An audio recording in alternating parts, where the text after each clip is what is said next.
Chapter 171। मुझे लगता है ये काम कर जाएगा। मैकिनी कभी रेनल्ड्स का चैलेंजर रह चुका था और रेनल्ड्स ने खुशी खुशी उसका चैलेंज एक्सेप्ट किया था। लेकिन चैलेंज के बाद मैकिनी को समझ आ गया था कि भले ही दोनों लेजेंडरी वॉरियर्स थे, लेकिन उसके और रेनल्ड्स के बीच एक ऐसा गैप था जो कभी पार नहीं हो सकता। तब मैकिनी को एहसास हुआ कि रेनल्ड्स असल में ट्रेडिशनल सेंस वाला लेजेंडरी वॉरियर था ही नहीं। उसे सिर्फ इसलिए लेजेंडरी वॉरियर कहा जाता था क्योंकि बीस्ट मैन प्लेन में सबसे ऊंचा रेल्म लेजेंडरी वॉरियर ही था। लेकिन रेनल्ड्स इस लेवल को कब का पार कर चुका था और एक ऐसे रेल्म में कदम रख चुका था जहां कोई भी बीस्ट मैन कभी नहीं पहुंचा था। ब्लैक सेल के स्ट्रेंथ असेसमेंट के मुताबिक रेनल्ड्स असल में पहले ही डेमीगॉड रेल्म में एंटर कर चुका था और लेवल 4 लाइफ से बस थोड़ा ही दूर था। मैकिनी का चैलेंज लगभग एक डिजास्ट्रस डिफीट पर खत्म हुआ। वो रेनल्ड्स से दूसरा अटैक करवाने लायक भी नहीं था और पहले ही हार गया। उसे हराने के बाद रेनल्ड्स ने उसे मारा नहीं, बल्कि उसके टैलेंट को अप्रिशिएट किया और उसे अपना अप्रेंटिस बना लिया। उस दिन से मैकिनी रेनल्ड्स का राइट हैंड मैन बन गया और 100 सालों तक विल्डरनेस कॉन्टिनेंट का ऑर्डर मेंटेन करने का जिम्मा संभालता रहा। विज़र्ड इन्वेजन के बाद मैकिनी ने तुरंत विल्डरनेस कॉन्टिनेंट के कई शहरों को ऑर्डर्स भेजे और उनकी फोर्सेस को विल्डरनेस सिटी के आसपास इकट्ठा करना शुरू कर दिया। उसने स्लेव क्रीचर लीजन की ताकत अपनी आंखों से देखी थी, साथ ही उनके इस्तेमाल किए जाने वाले अजीब वेपन्स भी। मैकिनी को पता था कि दुश्मन की स्ट्रेंथ उनसे काफ़ी ज़्यादा है। अगर फोर्सेस को अलग अलग रखा गया तो एक एक करके सबको ख़त्म कर दिया जाएगा। लड़ने का सिर्फ एक ही तरीका था, सबको एक फोर्स के रूप में जोड़ना। फिर भी पूरे 1 महीने तक बीस्टमैन लीजन को पीछे हटना पड़ा। एक के बाद एक इम्पॉर्टेंट सिटी हाथ से निकलती रही। अनेक बीस्टमैन मारे गए और अनेक को जिंदा पकड़ लिया गया। आज की डेट में सिर्फ विल्डरनेस सिटी ही बची हुई थी।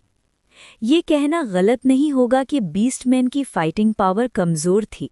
शुरुआत में वो अचानक हमले के कारण प्रिपेयर्ड नहीं थे, लेकिन बाद में उन्होंने जल्दी ही अडैप्ट कर लिया और अपनी स्ट्रैटेजी बदल ली। उन्हें पता चल गया कि स्लेव क्रीचर लीजन फ्रंट से बहुत ज़्यादा पावरफुल है, इसलिए उन्होंने डायरेक्ट कन्फ्रंटेशंस कम कर दी और छोटे छोटे एम्बुश अटैक्स शुरू कर दिए। विज़र्ड्स ने नोटिस किया कि इन ऑक एम्बुशेस का एक क्लियर स्ट्रेटेजिक गोल होता था, उनके वेपन्स और इक्विपमेंट छीनना। मैजिक मेटल से बने एक्सोस्केलेटन आर्मर्स और बहुत ही डिस्ट्रक्टिव सुपर एनर्जी कैनन्स इन एम्बुशेस के दौरान ऑक्स के हाथ लग गए और इन ऑक्स ने एक शॉकिंग लर्निंग एबिलिटी दिखाई। उन्होंने बहुत जल्दी सीख लिया कि इन वेपन्स का यूज़ कैसे करना है, बल्कि ये भी स्टडी करना शुरू कर दिया कि इन्हें बनाया कैसे जाता है। जो सुपर एनर्जी कैनन्स ऑक्स के हाथ लगे, उन्होंने स्लेव क्रीचर लीजन को भारी नुकसान पहुंचाया। एक ही शॉट की एनर्जी आधे शहर को बर्बाद करने के लिए काफ़ी होती थी। जब ऐसे energy cannon slave creature legion पर इस्तेमाल हुए तो तुरंत मैसिव कैजुअल्टीज हो गईं। सुपर एनर्जी कैनन्स का यूज़ इतना सिंपल नहीं था। ड्यूक जैसा विज़र्ड अप्रेंटिस भी उन्हें चलाना सीखने में काफ़ी वक्त लेता था। शुरू में ब्लैक सेल के विज़र्ड सिर्फ ऑक्स की लर्निंग एबिलिटी से हैरान थे, लेकिन आधा महीने पहले एक और शॉकिंग चीज़ हुई। एक स्पेस डिस्टॉर्शन बॉम्ब ऑक्स ने छीन लिया और लगभग तुरंत बैटलफील्ड पर यूज़ कर दिया।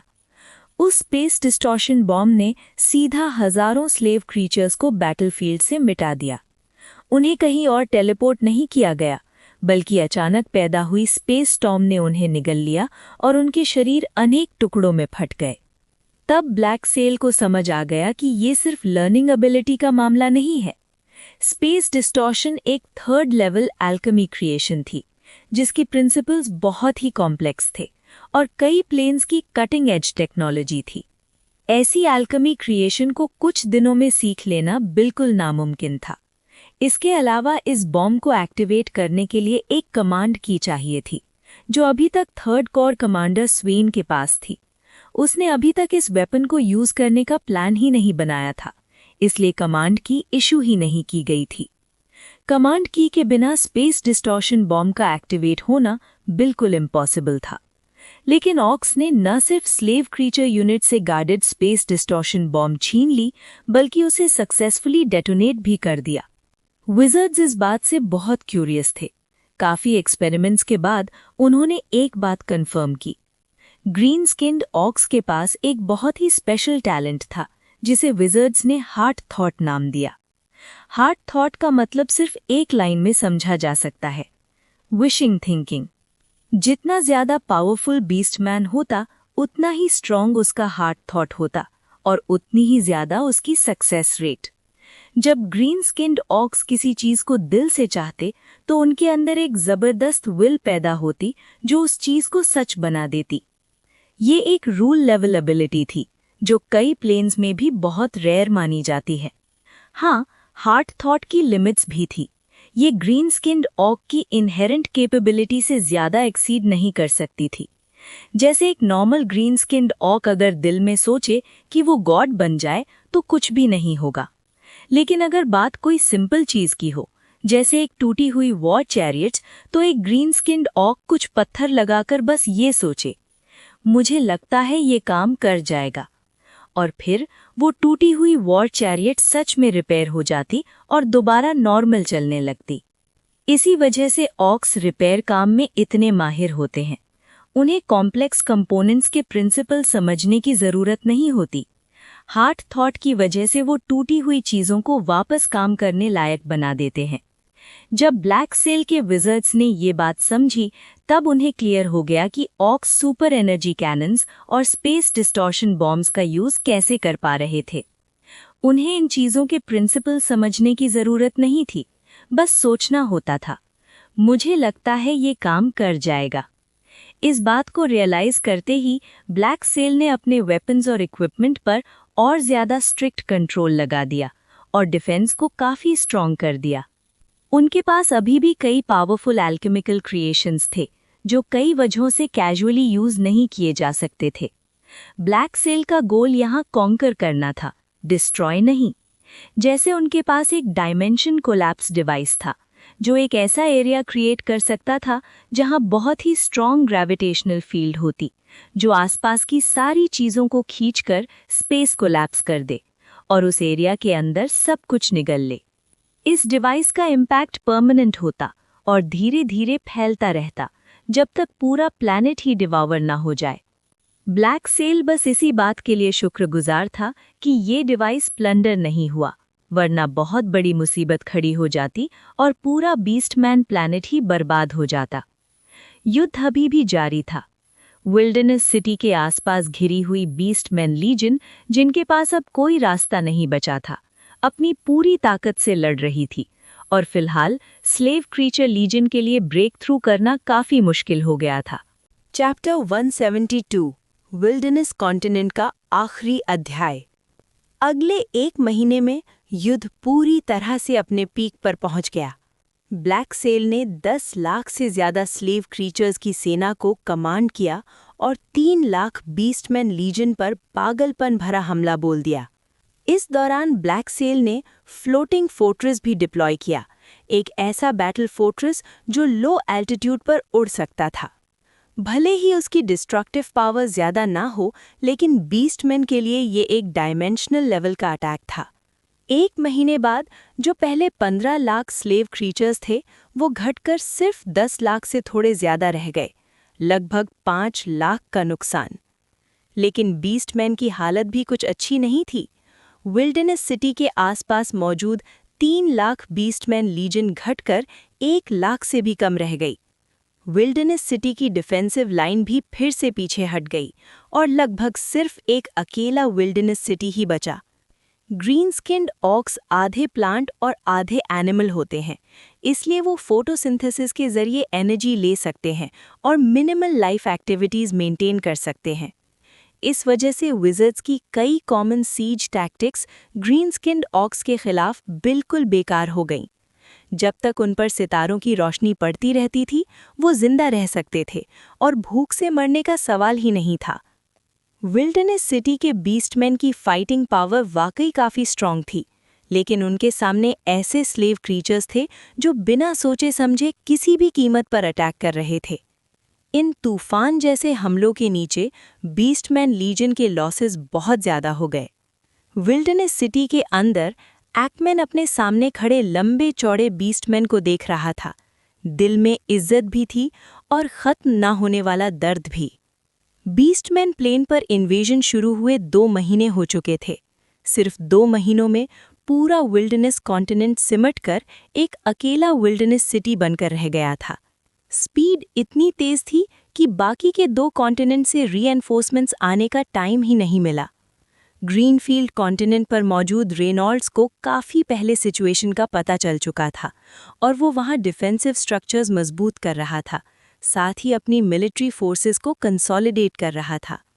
उन्होंने कभी नहीं सोचा था कि विज़र्ड्स का एडवांस इतना तेज़ होगा कि 2 महीने भी काफ़ी नहीं होंगे समुद्र पार करके विल्डरनेस कॉन्टिनेंट तक पहुंचने के लिए। और मान लो अगर टाइम होता भी, तब भी रेनॉल्ड्स अपनी आर्मी को समुद्र पार भेजने का फैसला नहीं करता। उसने बीस्टमैन प्लेन के उस मैसिव एंटिटी को अपनी आंखों से देखा था और उसे पूरा यकीन था कि विज़र्ड सिविलाइजेशन के पास स्पेस फोर्ट्रेस जैसी चीज़ हो सकती है, तो उनके पास और भी कई लार्ज स्केल स्ट्राइक मेथड्स होंगे। अगर आर्मी समुद्र तक पहुंच जाती तो वो विज़र्ड्स के लिए सीधा टारगेट बन जाती और पूरी की पूरी समुद्र में ही बर्बाद हो सकती थी। रेनॉल्ड्स जानता था कि अब सिर्फ एक ही रास्ता बचा है, बाकी के 2 कॉन्टिनेंट्स की डिफेंसेस को जितनी जल्दी हो सके उतना स्ट्रॉन्ग बनाना, ताकि आने वाले बड़े क्राइसिस का सामना किया जा सके। टेलीपोर्ट होने के बाद एक्मैन ने 1000 से ज़्यादा बीस्टमैन को लीड किया, लड़ते हुए, पीछे हटते हुए और दूसरे बीस्टमैन यूनिट्स के साथ जुड़ते हुए आखिरकार वो विल्डरनेस सिटी तक पहुंच पाया। शुरू में सबको लगता था कि मैकेनी जैसे पावर हाउस के होते हुए इन इन्वेडर्स को साफ करना आसान होगा, लेकिन किसी ने ये नहीं सोचा था कि इन्वेडर्स के बीच मैकेनी से भी ज़्यादा पावरफुल एग्जिस्टेंसेस मौजूद होंगे। वो लगातार मैकेनी पर नज़र रखे हुए थे, उसे बैटलफील्ड में उतरने से रोक रहे थे। अगर वो मूव करता तो वो लोग भी तुरंत एक्शन में आ जाते। इस लेवल के बीइंग्स जब फाइट करते हैं तो ज़मीन आसमान हिला देने वाले बदलाव हो सकते हैं और आसानी से दुनिया के एनवायरनमेंट को ही बदल सकते हैं। इसी वजह से ब्लैक सेल के स्वेन और बाकी लोग अभी तक बैटलफील्ड में नहीं उतरे थे, क्योंकि वो इस दुनिया को जितना हो सके उतना प्रिजर्व करना चाहते थे। अगर मैकेनी के साथ डायरेक्ट फाइट होती तो दुनिया पर इरिवर्सिबल इम्पैक्ट पड़ सकता था, जो दोनों साइड्स बिल्कुल नहीं चाहते थे। मैकेनी विल्डरनेस सिटी की दीवारों पर खड़ा था, दूर तक फैले हुए विज़र्ड कैंप्स को देखते हुए। उसका दिल बेइंतहा दर्द से भरा हुआ था। उसे पता था कि रिजल्ट पहले ही तय हो चुका है। चाहे फ्यूचर में बीस्टमैन प्लेन का कुछ भी हो, विल्डरनेस कॉन्टिनेंट के लिए अब टिक पाना मुश्किल था। हार बस वक्त की बात थी। फिर भी मैकेनी कुछ करना चाहता था, कम से कम अपने पीछे खड़े 90,000 बीस्टमैन लीजन के लिए। बस एक सोच के साथ वो सीधा विज़र्ड कैंप के सामने पहुंच गया और तुरंत सबका ध्यान अपनी तरफ खींच लिया। गंजे सर वाला 7th लीजन कमांडर आर्नल्ड पल भर में अपीयर हुआ और हंसी के साथ बोला, अरे आज इधर घूमने का क्या मूड बन गया? मैं बात करना चाहता हूँ, मैकेनी ने शांत आवाज में कहा। बात छोड़, पहले तुझे मिटा देते हैं, फिर बात होगी। आर्नल्ड को बिल्कुल परवाह नहीं थी। अगर स्वेन ने उसे रोका ना होता तो वो कब का ये जगह साफ कर चुका होता। आर्नल्ड को लड़ने की इतनी ज्यादा चुल मच रही थी कि अब तक एक्शन ना मिलने से वो घुट सा गया था। इसी वक्त 3rd कॉर कमांडर स्वेन भी अपीयर हुआ और पूछा, तुम किस बात पर बात करना चाहते हो? मैं तुमसे फाइट करूंगा, अगर मैं जीत गया तो तुम उन सब को छोड़ दोगे। मैकेनी ने प्रपोजल रखा। डन, आर्नल्ड ने बिना एक पल सोचे मान लिया। उसे लगता ही नहीं था कि वो हार सकता है।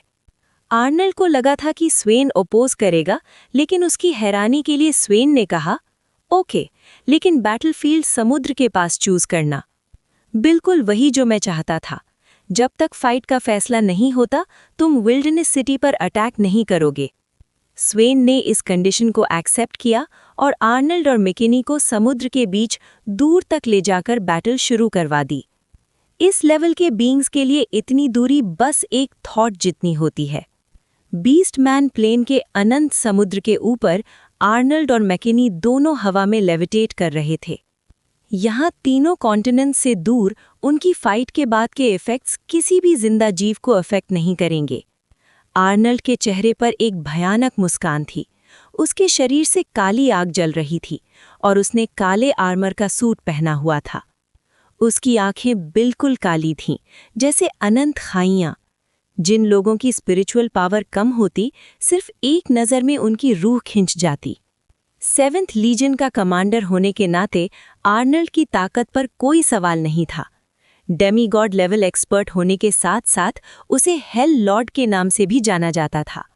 उसका फाइटिंग स्टाइल विज़र्ड जैसा नहीं था, बल्कि ज्यादा एक वॉरियर जैसा था। उसके हाथ में एक काला जायंट हैमर था। मैकिनी ने अपनी लॉन्ग स्वॉर्ड निकाली। आर्नल्ड से उसे एक बेहद पावरफुल ऑरा महसूस हो रही थी। बिल्कुल वही फीलिंग जो उसे सिर्फ रेनॉल्ड्स के सामने महसूस हुई थी। इस गंजे आदमी की ताकत सचमुच रेनॉल्ड्स लेवल की थी। ये समझ आने के बाद भी मैकिनी के दिल में कोई डर नहीं था।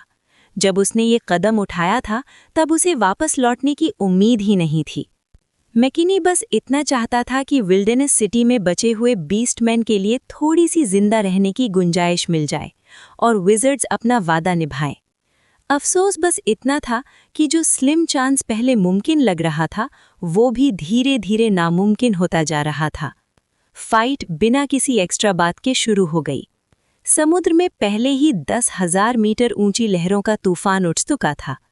काली आग समुद्र पर जल रही थी। कभी कभी एक ऐसा वैक्यूम जोन बना देती थी जहां सीधा समुद्र का तल दिख जाता और फिर पल भर में आसपास का पानी उसे दोबारा ढक लेता। सिर्फ आधे घंटे ही टिक पाया मैकिनी। उसका बायां हाथ धीरे से लटक गया था और उस पर अभी भी काली आग जल रही थी। Chapter 173 fixed star orbit cannon. McKinney ने बिना किसी एक्सप्रेशन के अपना क्रिपल्ड बायां हाथ खींचकर फाड़ दिया। अगले ही पल बेइंतहा खून बह निकला, जैसे खून की बारिश हो रही हो। ये खून लेवल 3 लाइफ का था। जैसे ही वो समुंदर में गिरा, उसकी खुशबू ने अनेक समुद्री जीवों को अट्रैक्ट कर लिया, जो उसे निगलने के लिए टूट पड़े। लेकिन लेवल 3 लाइफ का खून कोई आम चीज नहीं होता। नीचे लेवल के लाइफ फॉर्म्स उसे छू भी नहीं सकते थे। जैसे ही कई सी डेमन्स ने उसे निगला, उनके शरीर फट गए और समुंदर खून के फूलों से रंग गया। सिर्फ तब जब खून समुंदर के पानी से लगातार डाइल्यूट होता रहा, कुछ फिजिकली स्ट्रॉन्ग डेमन्स उसे डिवावर कर पाए। और जो डेमन्स इस खून को डिवावर करने लायक थे, उनके लिए भी ये सिर्फ किस्मत का खेल था। अगर थोड़ी सी लक साथ दे जाती तो वो और ज्यादा पावरफुल बन सकते थे, शायद किसी अजीब एवोल्यूशन का भी सामना करते। लेकिन अगर किस्मत खराब होती तो खून के अंदर मौजूद वायलेंट एनर्जी उनकी मेंटल स्टेट को बिगाड़ देती और वो इतनी ताकत को कंट्रोल ना कर पाते, आखिरकार अपनी ही मौत को बुला लेते। और ये सब बस इस बैटल के बेकार से साइड इफ़ेक्ट्स थे। आर्नल्ड की स्ट्रेंथ मैकिनी की सोच से कहीं ज्यादा थी। एक पल के लिए तो मैकिनी को लगा कि आर्नल्ड शायद रेनॉल्ड से भी ज्यादा स्ट्रांग है, लेकिन ये ख्याल अगले ही पल खुद ब खुद मिट गया। रेनॉल्ड्स अटूट था। मैकिनी हमेशा से यही मानता आया था। बायां हाथ खो देने के बाद भी मैकिनी बिल्कुल निराश नहीं हुआ। उल्टा उसके अंदर और ज्यादा भड़कता हुआ बैटल स्पिरिट फूट पड़ा। 2 घंटे बाद आर्नल्ड अपना जॉइंट हैमर पकड़े हुए बिल्कुल रिलैक्स्ड लग रहा था, जबकि उसके सामने खड़ा मैकिनी बुरी तरह जख्मी था, पूरा शरीर खून के दागों से भरा हुआ। कितना बोरिंग है, आर्नल्ड ने सिर हिलाया। उसे लगा था कि थोड़ा मजा आएगा, लेकिन सामने वाला सिर्फ एक ऑर्डिनरी लेवल 3 लाइफ निकला, जो उसे जरा सी भी अर्जेंसी फील नहीं करवा पाया। मैकिनी ने आर्नल्ड को देखा। उसने अपनी पूरी कोशिश कर ली थी, लेकिन फिर भी वो आर्नल्ड को जरा सा भी नुकसान नहीं पहुंचा पाया। उनके बीच का गैप बहुत बड़ा था। उसे समझ आ गया था कि शायद अब वो मौत का सामना कर रहा है, एक शब्द जो कभी उसे बहुत दूर का लगता था।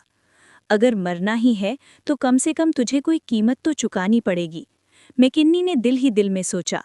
उसे यकीन था कि वो एक आखिरी ब्लास्ट निकाल सकता है। कम से कम आर्नल्ड के लिए चीज़ों को इतना आसान नहीं छोड़ सकता। उसके दिल में एक ज़बरदस्त हार्ट थॉट उभरा। उसका ऑरा अचानक आसमान छूने लगा, लगातार बढ़ता गया और कुछ ही पलों में डेमीगॉड लेवल तक पहुंच गया। ये आर्नल्ड को तुरंत एहसास हो गया। जो बीस्टमैन अभी मौत के किनारे खड़ा था, वो अचानक एक डेमीगॉड लेवल एग्जिस्टेंस बन चुका था। और सिर्फ इतना ही नहीं, मैकिन्नी का ऑरा अभी भी बढ़ता जा रहा था, रुकने का नाम ही नहीं ले रहा था, जैसे उस लेवल की तरफ बढ़ रहा हो जिसका आर्नल्ड हमेशा से सपना देखता आया था। आर्नल्ड ने मैकिन्नी को रोकने की कोशिश नहीं की। उसे देखना था कि ये बीस्टमैन आखिर किस लेवल तक पहुंच सकता है। उसे जरा भी भरोसा नहीं था कि वो हार सकता है। जब मैकिन्नी का ऑरा अपने पीक पर पहुंचा, उसे लगा जैसे वो एक बिल्कुल नए रियल्म में एंटर कर गया हो। उसे कई ऐसे डोमेन्स महसूस होने लगे जो पहले कभी उसकी समझ में ही नहीं आए थे। कुछ गहरा, कुछ रहस्यमयी, जैसे उसने किसी बड़ी सच्चाई को छू लिया हो। लेकिन जैसे ही वो इस फीलिंग को महसूस कर रहा था, अचानक बीस्टमैन प्लेन के एक रिफ्ट से एक तेज रोशनी का बीम निकला और बिल्कुल सही निशाने पर मैकिन्नी को हिट कर गया। ये बीम सिर्फ 2 मीटर के आसपास मोटा था, लेकिन इसमें मैकिन्नी के लिए कल्पना से परे एनर्जी और डिस्ट्रक्शन छिपा हुआ था। डेमीगॉड लेवल पर पहुंच चुका मैकिन्नी इस बीम के लगते ही तुरंत पिघल गया। सिर्फ मैकिन्नी ही नहीं, उस जगह का सारा समुद्री पानी भी पिघल गया। आर्नल्ड को बीम के आने का पहले ही एहसास हो गया था। वो काफी दूर रिट्रीट कर चुका था इस अटैक से बचने के लिए। ये बीम स्पेस फोर्ट्रेस से आया था। उसके precision fixed star orbit cannon से फायर किया गया था। ये वेपन एक ही शॉट में लेवल 3 लाइफ को मिटा सकता था। इस वेपन की टेक्नोलॉजी असल में फिक्स्ड स्टार ऑर्बिट कैनन से आई थी, जो कभी एक पावरफुल सिविलाइजेशन का सिविलाइजेशन लेवल वेपन था। एक ही शॉट में पूरे के पूरे प्लैनेट को खत्म कर सकता था। विज़र्ड्स ने इस टेक्नोलॉजी को एनालाइज और डीकंस्ट्रक्ट करके precision fixed star orbit cannon develop किया। कम पावर, ज़्यादा एक्यूरेसी और छोटा स्ट्राइक रेंज। ये स्पेस फोर्ट्रेस पर लगे अनेक वेपन्स में से सिर्फ एक था, जो यूजुअली स्पेसिफिक इंडिविजुअल्स को एलिमिनेट करने के लिए यूज़ किया जाता था। आर्नल्ड गुस्से से भरा हुआ वापस टेंट में लौटा और स्वेन को देखकर गरज कर बोला, तुमने मेरी फाइट में क्यों इंटरफियर किया? तुम्हारी फाइट का मतलब था दुश्मन को और स्ट्रॉन्ग होते देखना। शायद डिवाइन स्टेटस कंडेंस करते हुए सीधा लेवल 4 लाइफ बन जाता। इस ऑपरेशन में सिर्फ स्वेन के पास ही precision fixed star orbit cannon use करने का अथॉरिटी था। आर्नल्ड का प्लान था कि मैकिन्नी के थोड़ा और स्ट्रॉन्ग होने के बाद उससे फाइट करेगा, लेकिन स्वेन ने एक ही शॉट में उसे मिटा दिया, जिससे आर्नल्ड का सारा जमा हुआ बैटल अर्ज बेकार हो गया। लेवल 4 लाइफ, वो ये कैसे मुमकिन है? अगर लेवल 4 लाइफ बनना इतना आसान होता तो मैं और तुम मजाक होते। उसने माना कि मैकिन्नी रैपिडली स्ट्रॉन्ग हो रहा था, लेकिन उसे यकीन था कि वो ज़्यादा से ज़्यादा डेमीगॉड पर ही रुक जाता, बिल्कुल उस लेवल पर जहां एक अच्छी फाइट हो सकती थी। स्वेन ने आर्नल्ड को देखा और शांत आवाज में बोला, चाहे 1 लाख में से एक ही चांस क्यों ना हो, मैं उसे होने नहीं दूंगा, क्योंकि इसका असर पूरी वॉर सिचुएशन पर पड़ेगा। स्वेन स्ट्रैटेजी और स्टेबिलिटी को सबसे ऊपर रखता था।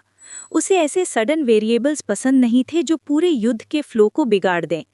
मैकिन्नी के हार्ट थॉट की इंटेंसिटी महसूस करते ही स्वेन ने तुरंत स्पेस फोर्ट्रेस को ऑर्डर दिया कि precision fixed star orbit cannon ready करके मैकिन्नी को टारगेट किया जाए। मैकिन्नी अपनी एडवांसमेंट के एनलाइटनमेंट में इतना डूबा हुआ था कि प्लेन के बाहर से आने वाले खतरे को महसूस ही नहीं कर पाया। जब कैनन फायर हुआ, उसे मौत का एहसास हुआ और वो बचने के लिए मूव करने ही वाला था, लेकिन तब तक बहुत देर हो चुकी थी। फिक्स्ड स्टार ऑर्बिट कैनन सिर्फ एक एनर्जी वेपन नहीं था, इसमें रूल लेवल पावर इंटीग्रेट की गई थी। इस तरह की पावर रिएक्शन से डॉज नहीं की जा सकती। जब आपको रियलाइज होता है, तब तक सब खत्म हो चुका होता है। इस बार precision fixed star orbit cannon का यूज उनके प्लान्स को भी डिसरप्ट कर गया। ये वेपन असल में रेनॉल्ड्स के लिए रखा गया था। स्वेन का इरादा था इसी से किंग ऑफ बीस्टमैन को खत्म करने का। अब जब ये वेपन यूज हो चुका है, रेनॉल्ड्स और ज्यादा कॉशियस हो जाएगा और उसे टारगेट करना और मुश्किल हो जाएगा। स्वेन को अपनी प्लानिंग दोबारा एडजस्ट करनी पड़ेगी और सोचना पड़ेगा कि कैसे मिनिमम कॉस्ट पर रेनॉल्ड्स से निपटा जाए। जब मैकिन्नी पर फिक्स्ड स्टार ऑर्बिट कैनन का बीम लगा, उसका शरीर पिघल चुका था। सिर्फ उसकी रूह का एक हल्का सा निशान बचा था। उसने आखिरी बार ग्रीनफील्ड कॉन्टिनेंट की दिशा की तरफ देखा। उसके मन में सिर्फ एक ही ख्याल था, अच्छा हुआ, ये मैं था। चैप्टर 174 डेडलाइन आ चुकी है। मैकिनी की मौत के बाद स्वेन ने बिना एक पल गवाए स्लेव क्रीचर लीजन को विल्डरनेस सिटी पर अटैक शुरू करने का ऑर्डर दे दिया। लेकिन जब उन्होंने हमला किया तो उन्हें एहसास हुआ कि रेजिस्टेंस उनकी सोच से काफ़ी कम थी। जल्द ही ये बात सामने आ गई कि विल्डरनेस सिटी के अंदर मौजूद काफ़ी सारे ऑक ट्रूप्स कई स्पेशल टेलीपोर्टेशन अरेज के जरिए पहले ही भाग चुके थे, बस इसलिए कि ऑक्स की गिनती बहुत ज़्यादा थी और टेलीपोर्टेशन अरेज बहुत कम, वो सब एक ही वक्त में इवैक्यूएट नहीं कर पाए। असल में मैकिनी का आर्नल्ड को चैलेंज करना सिर्फ एक चीज़ के लिए था, शहर के अंदर के ऑक्स को टाइम दिलाने के लिए। ब्लैक सेल के विज़र्ड्स को ये बात तब समझ आई जब उन्होंने लगातार स्पेस फ्लक्चुएशंस डिटेक्ट की। अगर ये थोड़ा और लेट होता तो विल्डरनेस सिटी सिर्फ एक खाली शहर बन चुका होता। ब्लैक सेल ने मौके का पूरा फायदा उठाया और सीधा विल्डरनेस सिटी पर कब्जा कर लिया। साथ ही उन्होंने विल्डरनेस कॉन्टिनेंट के अलग अलग हिस्सों में काफ़ी सारी स्लेव क्रीचर लीजन्स भेज दी ताकि भागते हुए ग्रीन स्किन्ड ऑक्स को पकड़ा जा सके। इन ग्रीन स्किन्ड ऑक्स के पास अब सिर्फ एक ही रास्ता था, ग्रीनफील्ड कॉन्टिनेंट की तरफ भागना। पूरा विल्डरनेस कॉन्टिनेंट गिर चुका था और उनके लिए यहाँ अब कोई जगह नहीं बची थी। इस स्टेज पर जो ऑक्स भाग रहे थे वो वॉर के लिए अब ज़्यादा इम्पॉर्टेंट नहीं थे। विल्डरनेस कॉन्टिनेंट को कॉन्कर करने के लिए ब्लैक सेल ने लगभग 5 लाख स्लेव क्रीचर्स खो दिए, जो एक पूरी स्लेव क्रीचर लीजन के बराबर था। लेकिन ये इस युद्ध का सबसे बड़ा खर्चा नहीं था। सिर्फ एक बार precision fixed star orbit cannon चलाने में ही इतने रिसोर्सेज लग गए थे जितनी पूरी स्लेव क्रीचर लीजन की वैल्यू होती है। विज़र्ड्स के लिए स्लेव क्रीचर्स एक लो कॉस्ट वॉर टूल होते हैं। उनका यूज़ करने से दुनिया पर ज़्यादा डिस्ट्रक्टिव इम्पैक्ट नहीं पड़ता। लार्ज स्केल वॉर मशीन्स के मुकाबले स्लेव क्रीचर्स वर्ल्ड को तोड़ते फोड़ते नहीं हैं, इसलिए प्लेन ज़्यादा स्टेबल रहता है। विल्डरनेस कॉन्टिनेंट जीतने के बाद ब्लैक सेल लीजन ने तुरंत ग्रीनफील्ड कॉन्टिनेंट पर अटैक नहीं किया। उसके बजाय उन्होंने थोड़ा सा रेस्ट और कंसोलिडेशन पीरियड शुरू किया। उन्होंने ऑफिशियली विल्डरनेस कॉन्टिनेंट के रिसोर्सेज को एक्सप्लॉइट और यूटिलाइज करना शुरू कर दिया। यहीं पर बेसिक इंफ्रास्ट्रक्चर बनाना भी शुरू कर दिया ताकि अलग अलग इक्विपमेंट वही प्रोड्यूस की जा सके और आने वाली वॉर्स को सपोर्ट मिले। ये सिर्फ वॉर प्रिपरेशन नहीं था, बल्कि बीस्ट मैन प्लेन को पूरी तरह कॉन्कर करने के बाद रिसोर्सेज को फास्ट यूटिलाइज करने का ग्राउंड वर्क भी था। Deep blue tide meditation technique level up, spiritual power 0.3। Deep blue tide meditation technique level 6, 1/3000। Duke beastman plane में 1 महीने से ज़्यादा हो चुका था। उसके मेन टास्क्स थे मिनरल एक्सप्लोरेशन और पेट्रोलिंग। मेडिटेशन टेक्निक की प्रैक्टिस उसने कभी नहीं छोड़ी और उसे पता भी नहीं चला कि वो कब लेवल 6 तक पहुंच गया। अब ऑर्डिनरी स्किल्स सिर्फ 0.1 स्पिरिचुअल पावर देती थी और सिर्फ मेडिटेशन टेक्निक ही 0.3 का बूस्ट दे सकती थी। मून शैडो सिटी के बाहर का विल्डरनेस पूरी तरह बदल चुका था। एक के बाद एक बिल्डिंग्स खड़ी हो रही थी। इनका मेन यूज था ओर से मैजिक मेटल एक्सट्रैक्ट करना और फिर उससे अलग अलग इक्विपमेंट बनाना। कंस्ट्रक्शन टीम के आने के बाद ड्यूक के मिनरल एक्सप्लोरेशन टास्क्स खत्म हो गए और उसने एक नया टास्क ले लिया, डीमनाइज्ड आइटम्स रिफाइन करना। Secondary black cell shield level 1, 12/30। ये एक डीमनाइज्ड आइटम था जो गोल्डन स्केल सेलेस्टियल आयन से बना था। दिखने में ये एक छोटा सा काला शील्ड था जो एनर्जी अटैक्स को अच्छे से अब्जॉर्ब करता था, फ्रीली एक्सपैंड और कॉन्ट्रैक्ट हो सकता था, काफ़ी लाइट वेट था और कैरी करना भी इजी। इस शील्ड में गोल्डन स्केल सेलेस्टियल आयन का कंटेंट काफ़ी कम था, क्योंकि जो डीमनाइज्ड आइटम्स लार्ज स्केल इक्विप करने होते हैं उनमें ज़्यादा महंगा मटेरियल लगाना पॉसिबल नहीं होता, वरना कॉस्ट स्काई रॉकेट कर जाती। मेरिक को ड्यूक के एक्शंस बिल्कुल समझ में नहीं आ रहे थे। फैक्ट्री जाकर डीमनाइज्ड आइटम्स बनाना उसे लगता था जैसे खुद पनिशमेंट लेने जाना, ऊपर से कंट्रीब्यूशन भी ज़्यादा नहीं मिलता। लेकिन ड्यूक का असली गोल कंट्रीब्यूशन नहीं था, उसका असली मकसद था एल्केमी प्रोफिशिएंसी बढ़ाना। फ्री में मिलने वाले मटेरियल्स का फ़ायदा उठाकर प्रैक्टिस न करे ये पॉसिबल ही नहीं था। ऊपर से ये जगह काफ़ी सेफ थी। आसपास बड़ी स्केल की स्लेव क्रीचर लीजन स्टेशन्ड थी और ऑक्स के बचे कुचे लोग यहाँ अटैक करने के काबिल नहीं थे। बीस्टमैन प्लेन में ये ड्यूक का ऑलरेडी दूसरा महीना था। एक और महीने में वो विज़र्ड प्लेन वापस जाने के लिए अप्लाई कर सकता था, लेकिन फिलहाल उसका वापस जाने का कोई मन नहीं था। एल्केमी फैक्ट्री उसके लिए बिल्कुल परफेक्ट जगह थी। वॉर के कारण इक्विपमेंट की डिमांड लगभग अनलिमिटेड थी। चाहे टेम्परेरीली स्टॉक फुल भी हो जाए, बैकअप के लिए और बनाना ज़रूरी था। ड्यूक पूरी तरह एल्केमी फैक्ट्री में डूब गया। वो बेसिक मैजिक रिकवरी पोशन तक यूज़ करने लगा डीमनाइज्ड आइटम्स बनाने के लिए, जिससे आसपास के विज़र्ड्स उसे देखकर हक्के बक्के रह गए। लगभग 7 दिन बाद सेकेंडरी ब्लैक सेल शील्ड की प्रोफिशिएंसी फुल हो गई। इतनी जल्दी मैक्स होने का रीज़न सिर्फ एक था, एल्केमी फैक्ट्री की असेंबली लाइन। ड्यूक को पूरा आइटम ज़ीरो से बनाने की ज़रूरत ही नहीं थी। आर्टिजन्स पहले ही शील्ड बना देते थे। ड्यूक सिर्फ एन्चेंटमेंट प्रोसेस करता था और उससे भी प्रोफिशिएंसी बढ़ जाती थी। Secondary black cell shield level up, spiritual power 0.1, free attribute points 1। Secondary black cell shield level 5, fruit will rune. Skill max होने के बाद ड्यूक को कोई ट्रेट नहीं मिला, लेकिन एक फ्रूट मैच्योर होकर गिर पड़ा। जैसे ही ये फ्रूट उसके दिमाग में समा गया, एक नया विल रून उसके माइंड में अपीयर हो गया। ड्यूक इस विल रून को पहचान गया, लेकिन अभी उसने इसे मास्टर नहीं किया था। उसका टैलेंट एवरेज था और विल रून सीखने की स्पीड स्लो, लेकिन यहाँ स्किल ट्री ने काम कर दिया। स्किल मैक्स होते ही सीधा विल रून मिल गया, बिना अलग से मेहनत के। ड्यूक को लगा कि ये एल्केमी की एक यूनिक खासियत है। दूसरे स्किल्स ग्राइंड करते वक्त ऐसा कुछ नहीं हुआ। विल रून के अलावा एल्केमी से जुड़ी नॉलेज जो अपग्रेड के वक्त मिली, वो भी काफ़ी वैल्यूबल थी। इसके बाद ड्यूक ने एल्केमी फैक्ट्री के स्टाफ से रिक्वेस्ट की कि उसे किसी और असेंबली लाइन पर शिफ्ट कर दिया जाए। वो अब अलग डीमनाइज्ड आइटम्स रिफाइन करना चाहता था। फैक्ट्री के लोगों को पता था कि ड्यूक मास्टरलैंड का आदमी है, इसलिए किसी ने कोई ऑब्जेक्शन नहीं किया। ड्यूक फिर एक नई असेंबली लाइन पर चला गया, जहां सेकेंडरी एनर्जी शील्ड बनता था, जो दिखने में एक ब्रेसलेट जैसा लगता था। फिर शुरू हुई वही मोनोटोनस लेकिन पेनलेस लाइफ, बस प्रोफिशिएंसी ग्राइंड। 20 दिन बाद विज़र्ड अप्रेंटिसेस के इस बैच का 3 महीने का टर्म खत्म हो चुका था। ज़्यादातर अप्रेंटिसेस ने विज़र्ड प्लेन वापस जाने का फैसला किया। मेरिक भी उनमें से एक था। वैसे भी उसका यहाँ आने का मेन रीज़न अपने टीचर मास्टरलैंड के साथ रहकर रेप्यूटेशन और कंट्रीब्यूशन बनाना था। ड्यूक ने थोड़ा सोचा और डिसाइड किया कि वो अभी वापस नहीं जाएगा।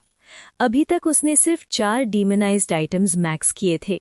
उनसे उसे 4 फ्री एट्रीब्यूट पॉइंट्स, काफ़ी सारी एल्केमी नॉलेज और 4 विल रून्स मिले थे। ऐसी एनवायरनमेंट दोबारा मिलना मुश्किल था। इसलिए मेरिक मास्टरलैंड के साथ स्पेस फोर्ट्रेस वापस चला गया, विज़र्ड प्लेन रिटर्न करने की तैयारी के लिए। मास्टरलैंड ने इस दौरान बीस्टमैन प्लेन के मिनरल रिसोर्सेज पर बहुत डिटेल्ड इन्वेस्टिगेशन की थी और अब उसे वापस जाकर डेटा ऑर्गेनाइज करना और रिसर्च करनी थी। Chapter 175 staying behind. मास्टरलैंड के जाने के बाद भी ड्यूक अपने कनेक्शंस की वजह से एल्केमी फैक्ट्री में रुका रहने में सक्सेसफुल रहा, लेकिन यहाँ की सिचुएशन थोड़ी बदल चुकी थी। पहले एल्केमी फैक्ट्री के पास 50,000 स्लेव क्रीचर लीजन तैनात थे, लेकिन अब सिर्फ 10,000 ही बचे थे। इसका रीज़न सिंपल था। थोड़ी रेस्ट के बाद black cell legion greenfield continent पर ऑफिशियल इन्वेजन स्टार्ट करने वाली थी, इसलिए उन्हें अपनी ज़्यादातर फोर्सेस वहां इकट्ठा करनी पड़ी। वाइल्डनेस कॉन्टिनेंट के कई रीजन से ट्रूप्स ट्रांसफ़र कर दिए गए और सिर्फ बेसिक डिफेंस फोर्सेस छोड़ दी गईं। इसके अलावा ब्लैक सेल ने स्पेस फोर्ट्रेस से और 2 स्लेव क्रीचर लीजन्स भेज दी, total 1 lakh slave creatures. Black cell ने ग्रीनफील्ड कॉन्टिनेंट पर अनयूजुअल एक्टिविटी डिटेक्ट की थी, बीस्टमैन वहां दोनों कॉन्टिनेंट्स की बची कुची फोर्सेस को इकट्ठा कर रहे थे। क्लियरली एक ऑल आउट वॉर की प्रेपरेशन चल रही थी।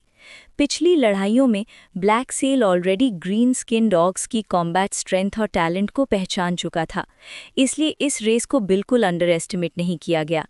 इसी वजह से उन्होंने 2 और स्लेव क्रीचर लीजन्स डिस्पैच की। सिर्फ इतना ही नहीं, बल्कि काफ़ी सारे फ्लोटिंग कॉम्बैट फोर्ट्रेसेस और वॉर मशीन्स जैसे ब्रेकर्स भी बीस्टमैन प्लेन पर भेजे गए। ये ब्रेकर एक स्पेशल एल्केमी क्रिएशन होता है जिसमें अपनी खुद की अवेयरनेस होती है। इसकी इंडिविजुअल स्ट्रेंथ एक लेवल 1 लाइफ के बराबर होती है, लेकिन ये प्योरली एक वॉर मशीन होता है जो बैटलफील्ड पर भयानक इम्पैक्ट डाल सकता है। नॉर्मल लेवल 1 लाइफ के लिए ब्रेकर से निपटना मुश्किल होता है।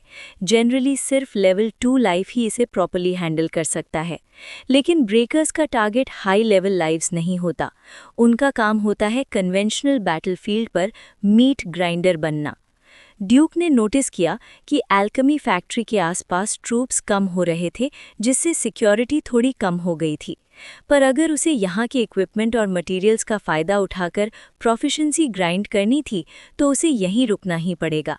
ड्यूक ने अपना एट्रीब्यूट पैनल देखा और डिसाइड किया कि फ्री एट्रीब्यूट पॉइंट्स सीधा यूज़ कर दे। Constitution 17.8, strength 18.1, agility 17.2, spirit 39.6, free attribute points 5। वो अभी बीस्टमैन प्लेन में था, जहां कभी भी अनएक्सपेक्टेड डेंजर आ सकता था, इसलिए अपनी कॉम्बैट स्ट्रेंथ को मैक्सिमम रखना ज़रूरी था। और सबसे इम्पॉर्टेंट बात, स्पिरिचुअल पावर बढ़ने से उसके पास ज़्यादा मैजिक पावर होते, जिससे प्रोफिशिएंसी ग्राइंडिंग की एफिशिएंसी भी बढ़ जाती। ड्यूक ने बिना हेजिटेशन के सारे 5 फ्री एट्रीब्यूट पॉइंट्स स्पिरिट में डाल दिए। स्पिरिट 44.6। एक ऑफिशियल विज़र्ड के लिए मिनिमम स्पिरिचुअल पावर 50 होती है। ड्यूक अब सिर्फ 6 पॉइंट्स दूर था। उसकी एडवांसमेंट स्पीड काफ़ी फास्ट थी, रिसोर्सेज से भरे जीनियस मेरिक से भी कम नहीं। लेकिन विज़र्ड प्लेन में ये स्पीड अभी भी आउटस्टैंडिंग नहीं मानी जाती थी। वहाँ ऐसे काउंटलेस प्रोडिजीज थे जो इससे काफ़ी तेज़ ग्रो कर रहे थे। कुछ लोग तो रोम में पैदा हुए जैसे होते हैं। इन्नेट ब्लड लाइन टैलेंट की वजह से बिना ज़्यादा एफर्ट के ही स्पिरिचुअल पावर थ्रेशोल्ड क्रॉस कर लेते हैं। अब ड्यूक ने 4 एल्केमी क्रिएशंस मास्टर कर ली थीं, जिनमें सेकेंडरी ब्लैक सेल शील्ड भी शामिल था। ये सब सेकेंडरी डीमनाइज्ड आइटम्स थे। एल्केमी फैक्ट्री में अभी भी कई मैन्युफैक्चरिंग लाइंस थीं जो सेकेंडरी डीमनाइज्ड आइटम्स बनाती थीं। ड्यूक का प्लान था एक एक लाइन ट्राई करना और हर एक को मैक्स लेवल तक ग्राइंड करना। ऊपर वालों को उसने बस एक सिंपल और लॉजिकल रीज़न दिया, आई एम लर्निंग एल्केमी। फिर ड्यूक ने एक नई मैन्युफैक्चरिंग लाइन ज्वाइन की, जहां एक्टिवेटेड स्पिरिट बर्ड नाम का डीमनाइज्ड आइटम बनाया जा रहा था। ये एक रिकॉनेसेंस टाइप डीमनाइज्ड आइटम था। नाम में बर्ड होने के बावजूद ये स्पाइडर्स, एंड्स, स्टोन्स जैसे अलग अलग फॉर्म्स में ट्रांसफॉर्म हो सकता था। हर एनवायरनमेंट के हिसाब से अडेप्ट करके ये complex intelligence reconnaissance tasks complete कर सकता था। बाकी डीमनाइज्ड आइटम्स के कंपैरिजन में एक्टिवेटेड स्पिरिट बर्ड का रिफाइनमेंट काफ़ी कॉम्प्लेक्स था। ड्यूक को इसे मास्टर करने में थोड़ा टाइम लगा। 3 दिन बाद गहरी रात में ड्यूक अभी भी एल्केमी फैक्ट्री में एक्टिवेटेड स्पिरिट बर्ड रिफाइन कर रहा था, जब अचानक बाहर एक जोरदार धमाका हुआ। ब्लैक सेल बैज के थ्रू उसे तुरंत पता चला कि एक एलीट बीस्टमैन स्क्वाड ने स्नीक अटैक करके एल्केमी फैक्ट्री पर हमला कर दिया था। उनके पास एक सुपर एनर्जी कैनन था, जिससे उन्होंने एल्केमी फैक्ट्री का एनर्जी शील्ड फोर्सिबली तोड़ दिया। ये बीस्टमैन काफ़ी पावरफुल थे। उनमें मल्टीपल लेवल 1 एक्सपर्ट्स मौजूद थे। उनका ऑब्जेक्टिव बिल्कुल क्लियर था। फैक्ट्री के अंदर घुसते ही जो दिखा उसे मारते हुए सीधा वेयरहाउस की तरफ बढ़ गए। क्लियरली उन्होंने पहले से ही अंदर की सिचुएशन का रिकॉनेसेंस कर रखा था। वेयरहाउस में ह्यूज अमाउंट में मटेरियल्स, रिफाइंड डीमनाइज्ड आइटम्स और इक्विपमेंट स्टोर्ड थे। ड्यूक और बाकी लोग वेयरहाउस के अंदर ही रहे। ये बीस्टमैन का मेन टारगेट था, लेकिन वेयरहाउस पर मल्टीपल लेयर्स ऑफ प्रोटेक्शन थी, इसलिए फिलहाल वो जगह रिलेटिवली सेफ थी। बाहर शोर शराबा और चीख पुकार होती रही, जो लगभग 10 मिनट बाद धीरे धीरे शांत हो गई। वेयरहाउस की डिफेंसेस तोड़ने के बाद बीस्टमैन ने काफी सारा मटेरियल लूट लिया और तुरंत भाग गए, सिर्फ 2 लेवल 1 बीस्टमैन की लाशें पीछे छोड़कर। ये रेड क्लियरली वेल प्लान्ड थी। बीस्टमैन फास्ट और डिसाइसिव थे, उनका गोल क्लियर था और ऑब्जेक्टिव अचीव होते ही उन्होंने रिट्रीट कर लिया। जब तक एल्केमी फैक्ट्री के पास तैनात स्लेव क्रीचर लीजेंड्स वहां पहुंचे, बीस्टमैन बिना कोई ट्रेस छोड़े गायब हो चुके थे। एल्केमी फैक्ट्री को ज्यादा कैजुअलिटीज नहीं हुई, क्योंकि बीस्टमैन का मेन एम किलिंग नहीं था, लेकिन वेयरहाउस को भारी नुकसान हुआ। बीस्टमैन स्पेस रिंग्स लेकर आए थे और जो चीजें उनमें फिट हो सकती थीं, लगभग सब लूट कर ले गए। वाइल्डनेस कॉन्टिनेंट पर ब्लैक सेल का कंट्रोल होने के बावजूद बीस्टमैन कंप्लीटली इरेडिकेट नहीं हुए थे। वो कॉन्टिनेंट के कोने कोने में छुपे हुए थे और मौका मिलते ही ब्लैक सेल की फोर्सेस को परेशान करने के लिए बाहर निकल आते थे। ऐसे इंसिडेंट्स पहले भी दूसरे शहरों में हो चुके थे और अब मून शैडो सिटी में भी बीस्टमैन के साए दिखने लगे थे। अगली 2 दिन एल्केमी फैक्ट्री का माहौल काफी टेंस रहा। नियरबाई एरियाज में बीस्टमैन एक्टिविटी के कई साइंस डिटेक्ट हुए। मून शैडो सिटी में सिर्फ 10,000 स्लेव क्रीचर्स बचे थे, जो बस बेसिक ऑर्डर मेंटेन कर पा रहे थे। डिटेक्टेड बीस्टमैन फोर्स ज्यादा बड़ी नहीं थी, शायद सिर्फ कुछ 100, बट फिर भी उन्होंने काफी डिस्टर्बेंस क्रिएट कर दिया। रात को ड्यूक मून शैडो सिटी में ही रेस्ट कर रहा था। पिछले 2 दिन से वो एल्केमी फैक्ट्री में लेट तक नहीं रुक रहा था। एल्केमी फैक्ट्री सबसे इम्पोर्टेंट टारगेट था और उस पर दोबारा अटैक होने का रिस्क काफी हाई था, इसलिए ड्यूक ने वहां ओवरनाइट रुकना बंद कर दिया और सिर्फ दिन में एल्केमी प्रोफिशिएंसी ग्राइंड करता था। पर किसी ने सोचा भी नहीं था कि इस बार बीस्टमैन का टारगेट मून शैडो सिटी खुद होगा, एक शहर जो कभी बीस्टमैन का ही था। एक भयानक धमाके के साथ सीधा सिटी लॉर्ड्स मैंशन में आग लग गई। तुरंत ही कई विजर्ड्स आसमान में उड़ गए और सराउंडिंग स्कैन करने लगे। बीस्टमैन ने मून शैडो सिटी के अंडरग्राउंड कॉन्डुइट सिस्टम का यूज करके सिटी लॉर्ड्स मैंशन के नीचे हाई एनर्जी एक्सप्लोसिव्स प्लांट कर रखे थे। Chapter 176 special distortion bomb. Moon shadow city में एक लेवल 2 मेज स्टेशन्ड था, लूकस नाम का। ड्यूक इस आदमी को जानता था। जब वो पहली बार ब्लैक सेल आया था, तब लूकस ही उसे रिसीव करने आया था। उसके बाद ड्यूक ने लूकस को कभी देखा ही नहीं, जब तक वो बीस्टमैन प्लेन पर नहीं आया, जहां दूर से उस पतले थके हुए चेहरे वाले आदमी को दोबारा देखा। लूकस हमेशा मून शैडो सिटी के सिटी लॉर्ड्स मैंशन में ही रहता था। माइनिंग एक्सकवेशन से लेकर एल्केमी फैक्ट्री के प्रोडक्शन का काम और फ्रंट लाइन तक सप्लाईज भेजने जैसे सभी इम्पॉर्टेंट अफेयर्स वहीं हैंडल करता था। उसने कभी सोचा भी नहीं था कि बीस्टमैन इतने बेशरम और ऑडेशियस होंगे, सीधा सिटी लॉर्ड्स मैंशन के नीचे आकर उसे उड़ाने की कोशिश करेंगे। इससे क्लियर हो गया था कि बीस्टमैन की इंटेलिजेंस कैपेबिलिटी भी काफ़ी स्ट्रॉन्ग थी। उन्हें पता था कि यहाँ कौन से लोग रिलेटिवली इम्पॉर्टेंट हैं। ये बॉम्बिंग लूकस के लिए कोई रियल थ्रेट नहीं थी, लेकिन इस अटैक में काफ़ी सारे स्लेव क्रीचर्स मर गए। लूकस ने तुरंत डिसाइड किया, अब बैठकर वेट नहीं कर सकते। मून शैडो सिटी के आसपास छिपे हुए ऑक्स को एक्टिवली एलिमिनेट करना होगा। मैन पावर की कमी की वजह से ड्यूक को भी एक यूनिट में डिस्पैच किया गया, जिसका काम था नियरबाई एरियाज में ऑक्स के ट्रेसेस स्काउट करना। इस यूनिट में 5 लेवल 1 मेजेस और 700 से ज्यादा स्लेव क्रीचर्स थे, जिसमें 3 स्लेव्स के पास लेवल 1 लाइफ फोर्स भी थी। इस साइज की यूनिट को ऑक अटैक्स का ज्यादा डर नहीं होता, क्योंकि अगर ऑक स्ट्रॉन्ग या ज्यादा होते तो वो छुप के घूमने के बजाय सीधा अटैक करते। वॉर स्टेटस डिक्लेयर होते ही ड्यूक को अपनी एल्केमी फैक्ट्री वाली पीसफुल ग्राइंडिंग लाइफ सस्पेंड करनी पड़ी और ऑर्डर्स फॉलो करने पड़े। सरप्राइजिंगली लूकस को ड्यूक अभी भी याद था। उसे पता था कि ड्यूक का थॉर्न होली टावर की ग्रेस और मास्टरलैंड से कनेक्शन है। इसी वजह से लूकस ने उसे एक रिलेटिवली सेफ यूनिट में असाइन किया। ड्यूक ने बिना डिले इस यूनिट के साथ मूव किया और फिक्स्ड पेट्रोल रूट फॉलो करते हुए नियरबाई माउंटेन्स में एंटर हुआ। माउंटेन्स के रास्ते काफ़ी मुश्किल थे। इतनी बड़ी टीम पहाड़ों के बीच एक लंबी लाइन बनाकर आगे बढ़ रही थी। ड्यूक टीम के बीच में था।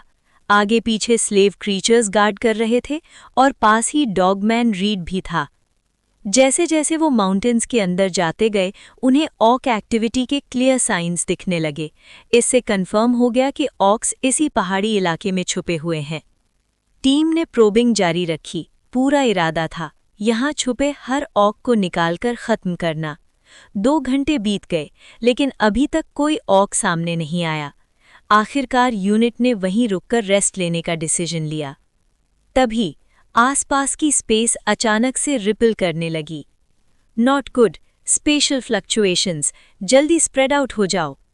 एक विज़र्ड ने अनॉमली सेंस करते ही जोर से चिल्लाया। ड्यूक का रिएक्शन इंस्टेंट था। उसने तुरंत ब्लैक मेटालिक सैंड समन की और अपने आप को उसमें लपेट लिया, फिर पास के एक क्लिफ से रोल करता हुआ नीचे गिर गया। उसे नहीं पता आगे क्या होने वाला है, लेकिन ये चॉइस प्योर इंस्टिंक्ट से आई थी। उस पल ड्यूक को क्लियर महसूस हुआ, मौत उसके सर पर मंडरा रही है। सिर्फ दूर रोल करने से ही जिंदा बचने का चांस था। कुछ ही लम्हों बाद माउंटेन के अलाउंड की स्पेस वॉर्प होने लगी, बिल्कुल जैसे किसी ने कागज को मसल दिया हो। काउंटलेस स्लेव क्रीचर्स उस ट्विस्टेड स्पेस में खींच लिए गए। कुछ तुरंत खून के छींटे में फट गए और कुछ अननोन डायमेंशंस में निगल लिए गए। सब कुछ इतनी तेज हुआ कि समझने का मौका ही नहीं मिला। सिर्फ कुछ लेवल 1 मेजर्स और कुछ स्लेव क्रीचर्स ही टाइम पर रिएक्ट कर पाए। बाकी सब डिस्टॉर्टेड स्पेस के अंदर गायब हो गए। पूरी माउंटेन पीक का आधा हिस्सा ही गायब हो गया, जैसे किसी जायंट तलवार ने एक परफेक्ट स्मूथ कट मार दिया हो। ये था स्पेशल डिस्टॉर्शन बॉम्ब का अटैक, जिसने ज्यादातर ट्रूप्स और आधी माउंटेन को सीधा निगल लिया। ड्यूक स्लोप से गिरता चला गया। असल में वो मेटालिक सैंड के थ्रस्ट की वजह से फोर्सफुली प्रोपेल हो रहा था। उसने मेटालिक सैंड को कंट्रोल करके अपनी बॉडी को और तेज नीचे धकेला। इसी वजह से वो बेयरली बच पाया। अगर जरा सी भी देर हो जाती तो वो भी उस रूथलेस स्पेशल टॉर्नेडो का शिकार बन जाता। कुछ ही देर बाद हंड्रेड्स ऑफ बीस्टमैन चारों तरफ से निकल आए और सर्वाइवर्स पर टूट पड़े। किसी ने भी एक्सपेक्ट नहीं किया था कि उनके पास स्पेशल डिस्टॉर्शन बॉम्ब जैसा वेपन होगा, और वो भी यहाँ यूज़ करेंगे। एल्केमी फैक्ट्री से जो आइटम्स पहले चोरी हुए थे उनमें स्पेशल डिस्टॉर्शन बॉम्ब शामिल नहीं था। इस लेवल का weapon usually specific storage locations में रखा जाता है। मतलब ये बीस्टमैन बॉम्ब कहीं और से लाए थे। शायद इसे ग्रीनफील्ड कॉन्टिनेंट तक ले जाना पॉसिबल नहीं था, इसलिए यहीं यूज़ कर दिया। माउंटेन के फुट पे पहुंचकर ड्यूक को फिलहाल कोई बीस्टमैन नहीं मिला, लेकिन उसे पता था कि उसे जल्द ही कोई सेफ हाइडिंग स्पॉट ढूंढना होगा। आसपास काफ़ी बीस्टमैन फैले हुए थे, बस अभी तक किसी ने माउंटेन के नीचे ड्यूक को नोटिस नहीं किया था। ये जगह डीप माउंटेन्स के अंदर थी। ड्यूक को याद आया कि रास्ते में कुछ अच्छे हाइडिंग स्पॉट्स थे। पास ही एक माइनिंग एरिया था, एक पुराना वेल डेवलप्ड माइन जिसमें कॉम्प्लेक्स अंडरग्राउंड टनल्स का जाल था। ड्यूक ने डिसाइड किया कि पहले वहां स्काउट करेगा। अगर कोई ऑक नहीं हुआ तो वहीं छुपकर केओस के खत्म होने का वेट करेगा। ये बीस्टमैन ग्रुप सिर्फ हैरेसमेंट के लिए आया था। वो ज्यादा देर यहाँ नहीं रुकेंगे। जैसे ही मून शैडो सिटी की मेन फोर्स अराइव करेगी, ये बीस्टमैन या तो एनाहिलेट हो जाएंगे या भागने पर मजबूर हो जाएंगे। ड्यूक ने खुद को मेटालिक सैंड में लपेटा और एक शैडो की तरह जंगल के बीच से तेजी से मूव करते हुए माइन तक पहुंच गया। माइन का हाल काफी खराब था। ये एक एग्जॉस्टेड और लॉन्ग अबैंडन्ड साइट लग रही थी। ड्यूक ने सराउंडिंग्स चेक की। कहीं भी ऑक एक्टिविटी का कोई साइन नहीं मिला। फिर वो सीधा एक माइन शाफ्ट के अंदर घुस गया। वो टनल्स के अंदर और गहरा जाता रहा। कहीं भी रीसेंट एक्टिविटी के ट्रेसेस नहीं मिले और उसका कॉन्फिडेंस बढ़ता गया। ड्यूक ने सरफेस पर 2 एक्टिवेटेड स्पिरिट बर्ड्स रिलीज किए, जो बाहर की सिचुएशन स्काउट करने के लिए भेजे गए। कॉम्प्लेक्स और डीकेइंग टनल्स के बीच ट्विस्ट और टर्न्स लेते हुए आखिरकार ड्यूक एक बहुत ही रिमोट जगह पर रुक गया। आसपास के साइन से क्लियर था कि यहाँ बहुत लंबा टाइम हो गया था जब कोई आया हो। फिलहाल ड्यूक यहाँ सेफ था। अब उसे बस मून शैडो सिटी से आने वाली बाकी ट्रूप्स का वेट करना था। स्पेशल डिस्टॉर्शन बॉम्ब का डिस्टर्बेंस इतना बड़ा था कि ये पक्का दूसरों का ध्यान खींच लेगा और रीइंफोर्समेंट ज़्यादा देर नहीं लगाएगी। सरफेस पर कुछ लेवल 1 मेजर्स और डॉगमैन रीड ग्रीन स्किन्ड ऑक्स के साथ लड़ रहे थे, एक के बाद एक ऑक की जान ले रहे थे। एक्मैन ऑक्स के अटैक को ऑर्गेनाइज तरीके से लीड कर रहा था। उसका टारगेट था लेवल 1 मेजर्स को खत्म करना और इन्वेडर्स को ऐसा रिग्रेट करवाना कि वो कभी यहाँ आने का ना सोचें। लेकिन उसने विज़र्ड्स की स्ट्रेंथ को अंडर एस्टिमेट कर दिया। उनके पास अजीब एंडलेस टैक्टिक्स थीं, जिन्हें शॉर्ट टाइम में तोड़ पाना नामुमकिन था। Chapter 177 20 tons of golden scale celestial iron. एक्मन के लीड में जो ऑक यूनिट थी, उनका ओरिजिनल प्लान था एनिमी को कंप्लीटली अनाहिलेट करना, लेकिन थोड़ी देर की स्टैंड ऑफ के बाद उन्हें समझ आ गया कि वो जीत नहीं पाएंगे, इसलिए उन्होंने रिट्रीट करना शुरू कर दिया। पर लूकस भी तभी सीन पर पहुंच गया। उसकी अराइवल के बाद एक्मन और उसके लोगों के लिए पीछे हटना मुश्किल हो गया और ऑक्स को हैवी कैजुअलिटीज उठानी पड़ी। ड्यूक तब माइन के गहरे टनल्स में छुपा हुआ था। वो एक्टिवेटेड स्पिरिट बर्ड के जरिए बाहर का हाल देख रहा था और उसने देखा कि ऑक्स बिखर कर भाग रहे हैं। उनमें से एक ऑर्क सीधा इस माइनिंग साइट की तरफ भागा। उसका टारगेट क्लियर था और बिना हिचकिचाहट के वो माइन के अंदर घुस गया। ड्यूक ने तुरंत नोटिस किया, ये ऑर्क भी इस पुरानी अबैंडन्ड माइनिंग साइट के बारे में जानता था। माइन के अंदर का टेरेन बहुत ही कॉम्प्लेक्स था। ड्यूक का पहला प्लान था इस ऑर्क से एनकाउंटर अवॉइड करना, लेकिन तब ड्यूक की नज़र ऑर्क के गले में लटके स्पेस रिंग पर पड़ी। ये स्पेस रिंग क्लियरली किसी विज़र्ड का था और उसके डिज़ाइन से लग रहा था कि उसके अंदर काफ़ी लार्ज स्टोरेज स्पेस होगा। ऑक का बिहेवियर भी काफ़ी कॉशियस था। ड्यूक को तुरंत याद आया, एल्केमी फैक्ट्री से जो इक्विपमेंट और मटेरियल्स चोरी हुए थे, हो सकता है वो सब इसी रिंग के अंदर हों। थोड़ा ऑब्जर्व करने के बाद ड्यूक ने कंक्लूड किया कि ये ऑर्क लेवल 1 लाइफ नहीं था। अगर होता तो वो यहाँ छुपने के लिए भागता ही नहीं। असल में ये ऑर्क एक लास्ट मोमेंट मिशन पर था। जब एक्मैन को लगा कि वो बच नहीं पाएगा, तो उसने रिसोर्सेज से भरी स्पेस रिंग इस ऑर्क को दे दी। प्लान सिंपल था, अगर एक्मैन मर भी जाए या पकड़ा भी जाए तो ये रिसोर्सेज विज़र्ड्स के हाथ ना लगे। इसी वजह से ये ऑर्क यहाँ माइनिंग साइट पर आया था, सोच रहा था कि कुछ टाइम छुपा रहेगा और जब सिचुएशन शांत होगी तब निकलेगा। लेकिन जैसे ही ऑर्क टनल के अंदर स्प्रिंट कर रहा था, अचानक सामने से ब्लैक रॉक स्पाइक्स शूट हुई।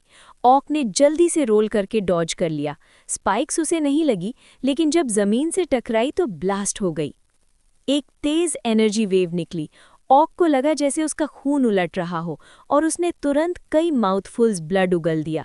वो अभी ये समझने की कोशिश ही कर रहा था कि एनिमी कौन है, तभी ब्लैक सैंड से बनी एक जायंट हैंड ने उसे पकड़ लिया। ऑर्क ने पूरी ताकत से स्ट्रगल किया, लेकिन उसकी स्ट्रेंथ सैंड को जरा भी हिला नहीं पाई।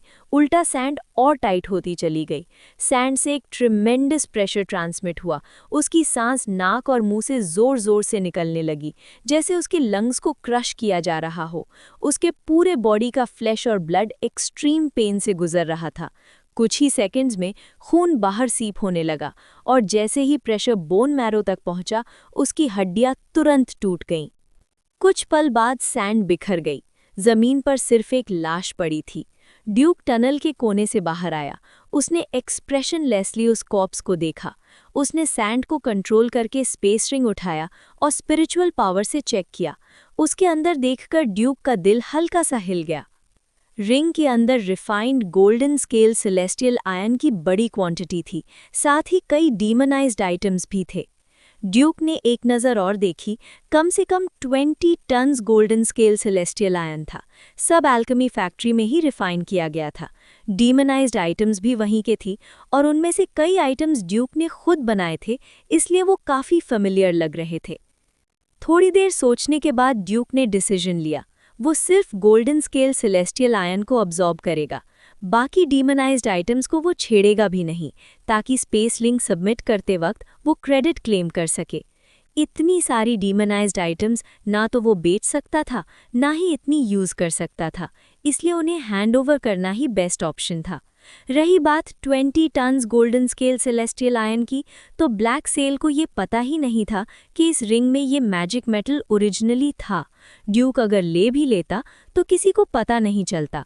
ऊपर से ये स्पॉइल्स ऑफ वॉर मानी जाती थी, तो टेक्निकली उसे इसका डिस्पोजल राइट भी मिलता। बस एक रिस्क था, क्योंकि ये रिसोर्सेज एल्केमी फैक्ट्री से चोरी हुए थे, तो कैटेगराइजेशन थोड़ी ट्रिकी हो सकती थी। सब कुछ हायर अप्स के जजमेंट पर डिपेंड करता। इन सब को देखते हुए ड्यूक ने फाइनल डिसीजन लिया, सिर्फ golden scale celestial iron absorb करेगा। Ton by ton golden scale celestial iron space ring से बाहर आता गया और ब्लिंक ऑफ एन आई में येलो सैंड क्रिस्टल के अंदर अब्जॉर्ब होता गया। थोड़ी ही देर में ड्यूक के येलो सैंड क्रिस्टल के अंदर 23 टन्स फोर्टिफाइड येलो सैंड हो चुकी थी, जिसने golden scale celestial ion mix था। ये क्वांटिटी ड्यूक के करंट स्टेज के लिए बिल्कुल परफेक्ट थी। वो एक टाइम पर सिर्फ 20 टन सैंड ही मैनिपुलेट कर सकता था। अभी के स्पिरिचुअल पावर लेवल पर इससे ज़्यादा कंट्रोल करना काफ़ी मुश्किल होता। ड्यूक कुछ और टाइम टनल में ही रुका, एक्टिवेटेड स्पिरिट बर्ड से सरफेस की सिचुएशन मॉनिटर करता रहा। कुछ घंटों बाद वो बाहर निकला और लूकस और बाकी लोगों की तरफ चला गया। लूकस ड्यूक को जिंदा देखकर काफ़ी सरप्राइज था। पर्सनल काउंट के टाइम उसने ड्यूक को नहीं देखा था और उसे लगा था ड्यूक मर गया है। मैं अभी माइनिंग टनल में छुपा हुआ था, एक ऑर्क मिला, उसे मार दिया और ये मिला, ड्यूक ने कहते हुए स्पेस रिंग आगे बढ़ा दी। लूकस ने स्पेस रिंग चेक की। उसने तुरंत पहचान लिया कि ये वही रिसोर्सेज है जो एल्केमी फैक्ट्री से लॉस्ट हुए थे। नॉट बैड, लगता है तुम्हारी लक अच्छी रही, लूकस बोला। इसका क्रेडिट तुम्हें मिलेगा। ये स्पेस रिंग का रिकवर होना उनके लिए एक प्लेजेंट सरप्राइज था। उन्हें एक्सपेक्ट नहीं था कि ये बैच वापस मिलेगी। ये भी नॉर्मल था कि सारे रिसोर्सेज अंदर नहीं मिले। ऑक्स ने कुछ यूज़ किया होगा या मल्टीपल रिंग्स में डिवाइड किया होगा। लूकस ने ये जानने की कोशिश भी नहीं की कि ड्यूक ने अपने लिए कुछ रखा या नहीं। ऐसे केसेस पहले भी हुए के, और जनरली साइलेंट अंडरस्टैंडिंग होती थी कि इस पर सवाल नहीं उठाया जाता। इस रेड में ऑक्स को भारी नुकसान हुआ। ज़्यादातर या तो मारे गए या पकड़े गए, सिर्फ कुछ ही भाग पाए। इसके बाद ड्यूक और बाकी लोग मून शैडो सिटी लौट आए और कुछ टाइम के लिए शांति मिल गई। ड्यूक ने इस टाइम का यूज़ किया एल्केमी फैक्ट्री में और भी डीमनाइज्ड आइटम्स रिफाइन करने के लिए। लगातार अपने स्किल्स ग्राइंड करता रहा। एक महीने बाद black cell legion officially greenfield continent पर लैंड कर गई। वहां ऑक्स के साथ एक ब्रूटल वॉर शुरू हो गया। ऑक्स का रेजिस्टेंस एक्सट्रीमली स्ट्रांग था और उनकी विल भी हैरान कर देने वाली थी। उनके पास रिट्रीट का कोई रास्ता नहीं था। ये बैटल जीतनी ही थी, वरना पूरा बीस्टमैन प्लेन गिर जाता। इस ड्यूरेशन में ड्यूक ने 5 डीमनाइज्ड आइटम्स की प्रोफिशिएंसी मैक्स आउट कर ली। उसे मिले 5 विल रन्स और 5 फ्री एट्रीब्यूट पॉइंट्स। थोड़ा सोचने के बाद ड्यूक ने डिसाइड किया अब विज़र्ड प्लेन वापस जाना चाहिए। ग्रीनफील्ड कॉन्टिनेंट पर वॉर इतनी इंटेंस हो चुकी थी कि विल्डरनेस कॉन्टिनेंट पर ज़्यादा ध्यान देना मुश्किल था। जो भी फोर्सेस बची थी उन्हें वहां से भी रीडिप्लॉय किया जा रहा था। इसी बीच कुछ ऑक रेमनेंट्स विल्डरनेस कॉन्टिनेंट में और ज़्यादा एक्टिव हो गए और हर जगह डिस्ट्रक्शन फैला रहे थे। फाइनल डिसाइसिव बैटल में डायरेक्टली हिस्सा ना ले पाने के बावजूद यही उनका तरीका था, अपने प्लेन के लिए कंट्रीब्यूट करने का। चैप्टर 178 विज़र्ड प्लेन वापस लौटना। इन बीस्टमैन के कारण मची हुई अफरा तफरी की वजह से विल्डरनेस कॉन्टिनेंट के अलग अलग बेसिस पर बार बार हरासमेंट और अटैक्स हो रहे थे। इन छोटे मोटे हमलों का ओवरऑल इम्पैक्ट ज़्यादा बड़ा नहीं होता था, लेकिन ब्लैक सेल के विज़र्ड्स के लिए ये काफ़ी इरिटेटिंग था। अपने आसपास की सिचुएशन को दिन ब दिन अनस्टेबल होता देख ड्यूक ने डिसाइड किया कि अब विज़र्ड प्लेन वापस लौटना ही बेहतर होगा। Physique 17.8, strength 18.1, agility 17.2, spirit 46.6, free attribute points 5। उसने अपना एट्रीब्यूट पैनल देखा। अगर ये 5 फ्री एट्रीब्यूट पॉइंट स्पिरिट में डाल दिए जाएं तो उसकी स्पिरिचुअल पावर 50 से भी ऊपर चली जाएगी। ड्यूक का प्लान था कि विज़र्ड प्लेन वापस जाकर ऑफिशियल विज़र्ड बनने की तैयारी करे। प्रमोशन के बाद उसकी स्ट्रेंथ में क्वालिटेटिव लीप आने वाली थी। उसकी बस एक ही उम्मीद थी, इस जंग के खत्म होने से पहले ही ऑफिशियल विज़र्ड बन जाए, ताकि फिर से बीस्टमैन प्लेन जाकर और ज़्यादा कंट्रीब्यूशन पॉइंट्स कमा सके। अभी के लिए ड्यूक सिर्फ एक विज़र्ड अप्रेंटिस था। इस लेवल पर वो बहुत कम चीज़ों में पार्टिसिपेट कर सकता था और उसके कंट्रीब्यूशन पॉइंट्स कमाने के चांसेस भी काफ़ी लिमिटेड थे। ल्यूकस को अपना रिटर्न प्लान रिपोर्ट करने के बाद उसे जल्द ही अप्रूवल मिल गया। वैसे भी अब बीस्टमैन प्लेन पर ज़्यादा विज़र्ड अप्रेंटिसेस बचे नहीं थे। ज़्यादातर सिर्फ एक्सपीरियंस लेने और अपने होराइजन्स वाइडन करने के लिए आए हुए थे।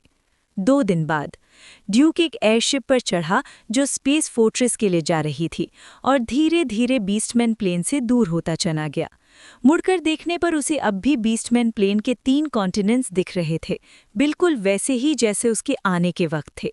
बस फर्क इतना था कि इन तीनों कॉन्टिनेंट्स के अंदर ऑलरेडी अर्थ शेकिंग चेंजेस हो चुके थे।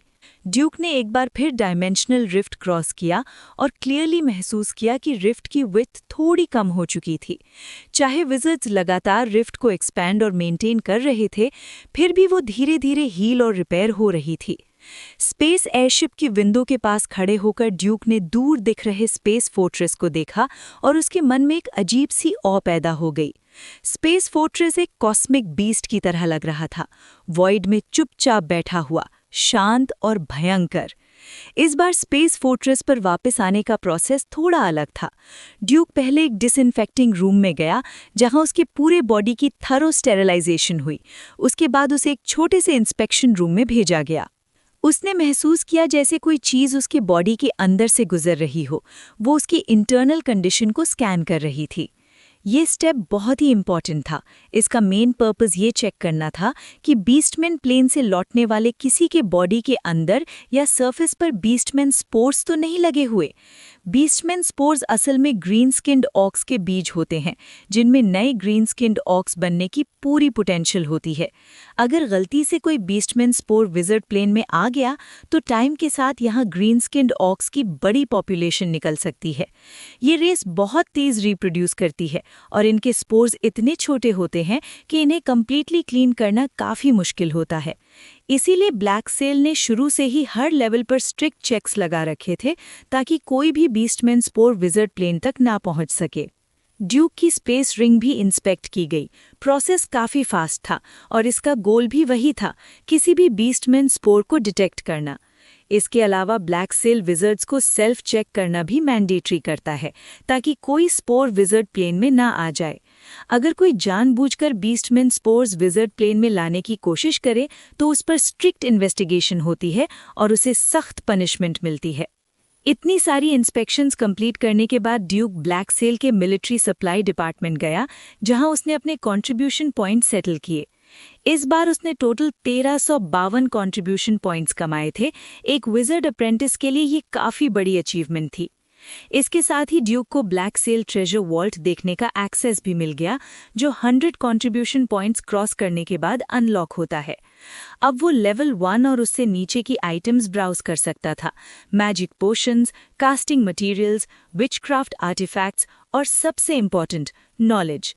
ब्लैक सेल ट्रेजर वॉल्ट में अलग अलग फील्ड्स के रिसर्च रिजल्ट्स थे जो सालों के दौरान ब्लैक सेल के आउटस्टैंडिंग विज़र्ड्स ने कलेक्ट और डेवलप किए थे।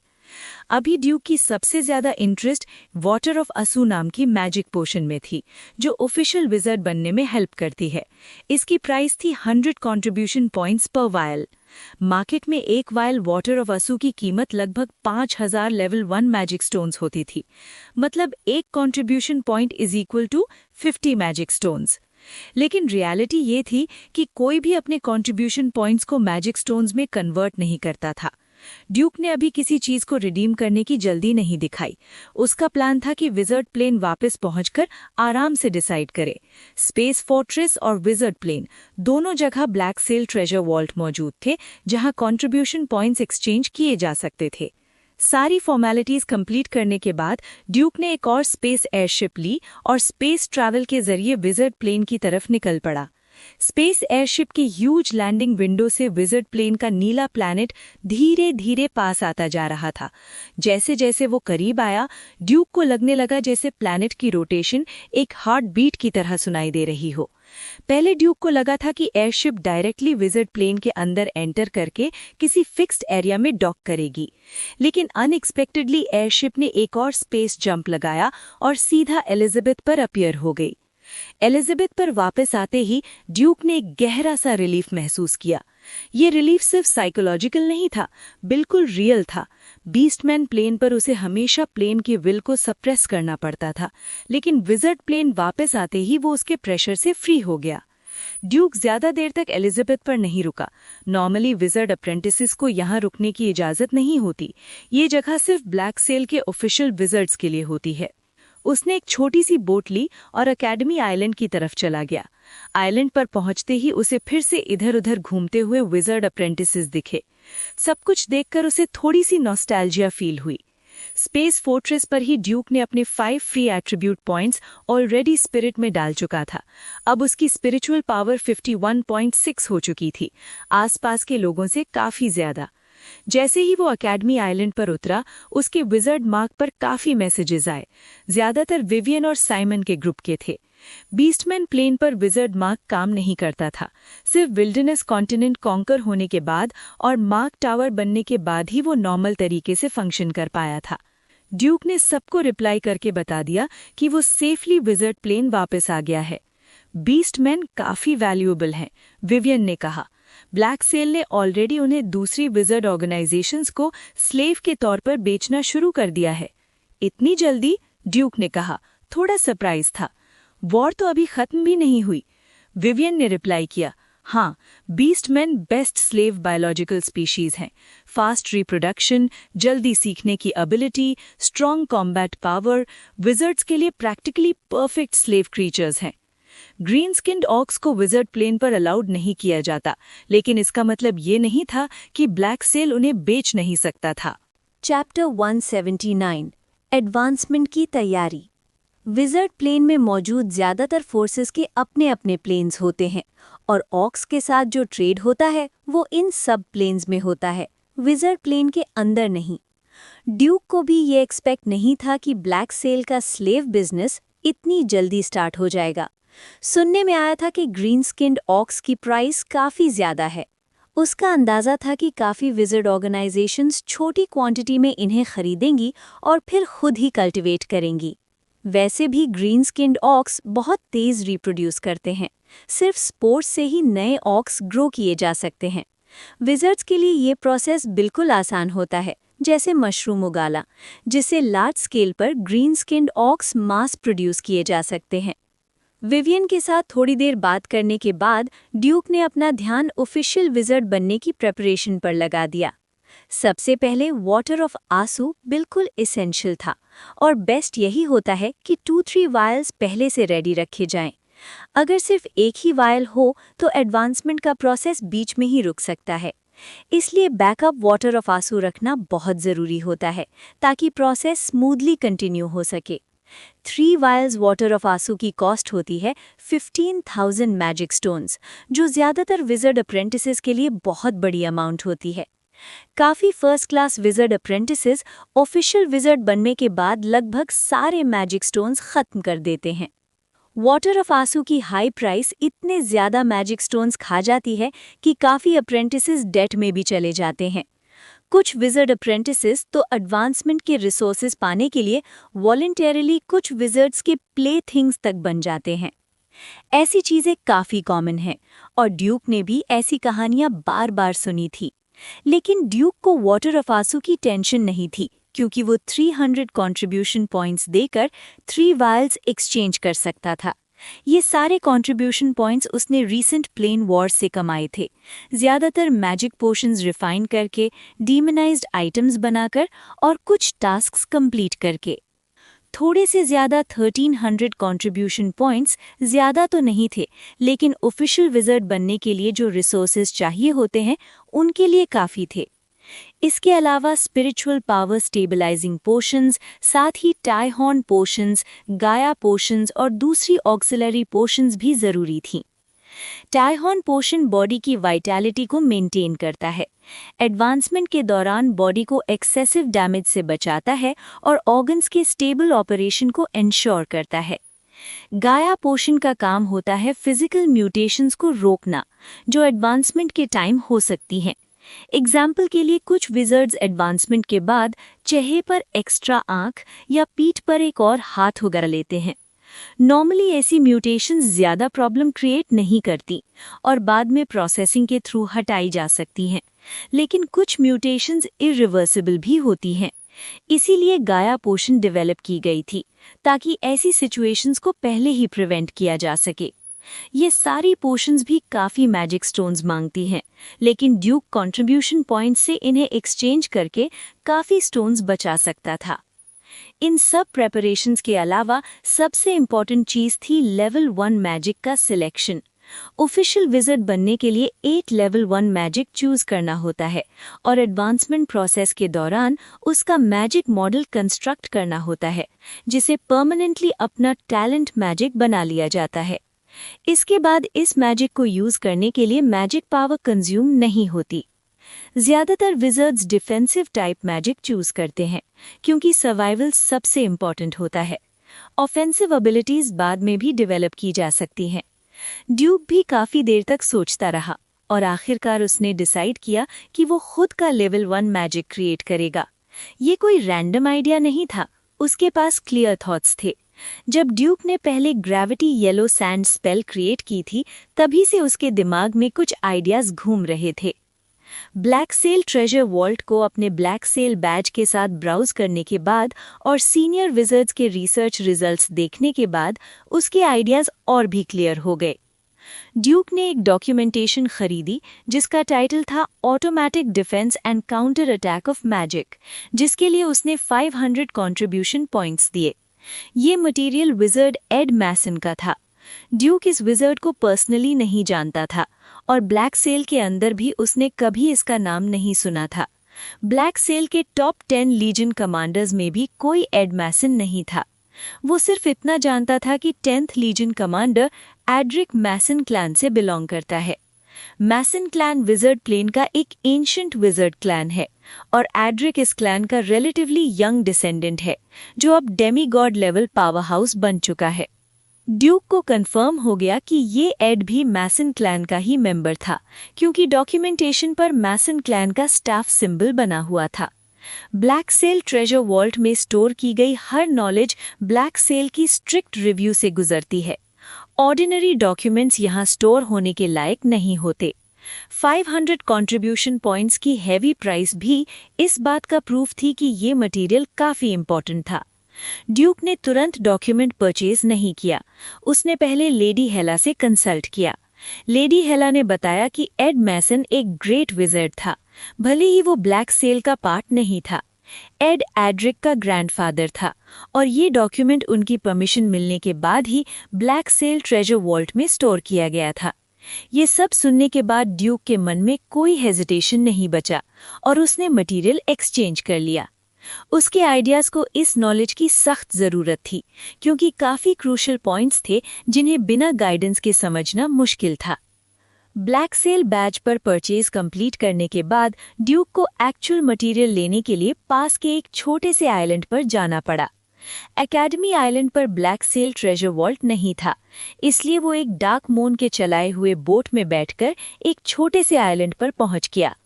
आइलैंड छोटा था लेकिन बहुत क्लीन और वेल मेंटेन था। काफी डार्क मून्स वहां पेट्रोल और गार्ड ड्यूटी पर थे। ब्लैक सेल बैज दिखाकर ड्यूक एक पैलेस जैसी स्ट्रक्चर के अंदर गया और एक नैरो रूम में पहुंच गया। वहां उसका स्वागत एक काफी बुढ़े विजर्ड ने किया। Automatic defence and counter attack of magic कोई बुक या पार्चमेंट नहीं था, ये एक मेमोरी क्रिस्टल के रूप में स्टोर्ड था। ड्यूक को पहले से ही मेमोरी क्रिस्टल्स के बारे में पता था। ये स्पिरिचुअल पावर को स्टोर करने के कैरियर्स होते हैं जिनमें मैसिव अमाउंट ऑफ इंफॉर्मेशन रखी जा सकती है। मेमोरी क्रिस्टल हाथ में लेने के बाद ड्यूक ने अपनी स्पिरिचुअल पावर से उसे टच किया। तुरंत ही इंफॉर्मेशन का एक सागर उसके दिमाग में घुस आया।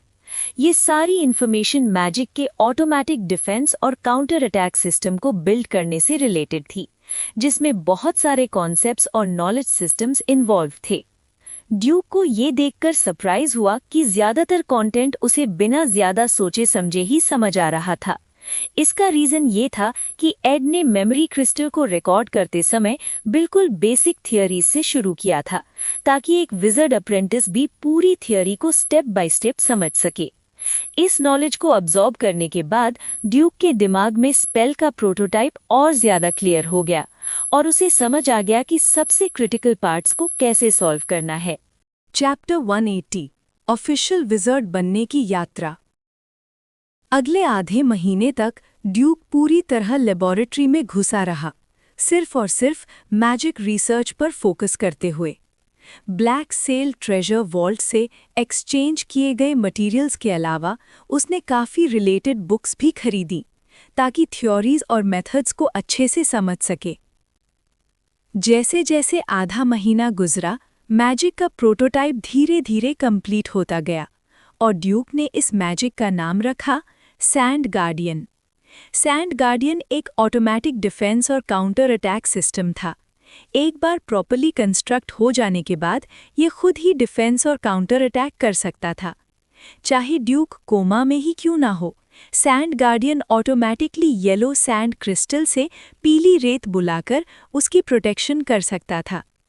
इसके बेसिक डिफेंस और काउंटर अटैक के लिए किसी भी मैजिक पावर की ज़रूरत नहीं थी, लेकिन अगर स्ट्रेंथ बढ़ानी हो तो मैजिक पावर इन्फ्यूज़ करनी पड़ती, जिसे मैजिक पावर कंज्यूम होती। ड्यूक डिफेंस को काफ़ी इम्पोर्टेंस देता था, इसलिए उसने ऐसा मैजिक कंस्ट्रक्ट किया। काफ़ी विज़र्ड्स डिफेंसिव मैजिक ही चूज़ करते हैं, क्योंकि बिना मैजिक पावर कंज्यूम किए डिफेंस मिलना लाइफ सेविंग होता है। इसका मतलब ये होता है कि जब तुम बिल्कुल एंड स्टेट पर हो, बॉडी में एक बूंद मैजिक पावर भी बाकी ना हो, तब भी तुम्हारे पास बेसिक डिफेंस होता है। क्योंकि ये एक लेवल 1 मैजिक था, ड्यूक ने बहुत ही डिटेल्ड और रिगरस टेस्टिंग और कैलकुलेशंस की। उसने मैसिव डेटा कलेक्ट करके मैजिक मॉडल को बार बार ऑप्टिमाइज और इटरेट किया। ड्यूक ने परफेक्शन चेज नहीं किया, उसके लिए ये काफ़ी था कि मैजिक बिना किसी मेजर इशू के काम करे। वैसे भी ऑफिशियल विज़र्ड बनने के बाद मैजिक मॉडल को और रिफाइन और एडजस्ट किया जा सकता था। ड्यूक ने 100 कंट्रीब्यूशन पॉइंट्स खर्च करके सेलीन से सैंड गार्डियन मॉडल का रिव्यू भी करवाया। ड्यूक के आइडिया सुनने के बाद सेलीन ने काफ़ी सीरियसली मॉडल एग्जामिन किया और बहुत सारी वैल्यूएबल सजेशंस दी। 100 कंट्रीब्यूशन पॉइंट्स कंसल्टेशन के लिए सस्ते नहीं थे, लेकिन ड्यूक को लगा ये पूरी तरह वर्थ इट था। एक एक्सपीरियंस्ड एकेडमिक विज़र्ड होने के नाते सेलीन ने ड्यूक को काफ़ी डिटूर्स और पोटेंशियल पिटफॉल से बचा लिया। सेलीन ड्यूक से काफ़ी इम्प्रेस्ड भी था।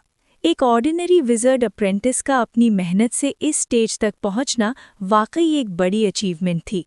ड्यूक ने जब मैजिक मॉडल इम्प्रूव कर लिया तो सेलीन ने उसे और 3 बार रिव्यू किया, बिना कोई एक्स्ट्रा चार्जेस लिए, सिर्फ मदद के लिए। सेलीन के पास वाकई काफ़ी एक्सपीरियंस था। भले ही उसे वॉर पसंद नहीं थी, लेकिन मैजिक रिसर्च में वो मास्टर था और ड्यूक की प्रॉब्लम्स हमेशा शार्प तरीके से पॉइंट आउट करता था। पिछले आधे महीने में सेलीन के गाइडेंस के साथ ड्यूक ने सैंड गार्डियन मैजिक मॉडल को पूरी तरह कंप्लीट कर लिया। अब ये एक रियल लेवल 1 मैजिक बन चुका था।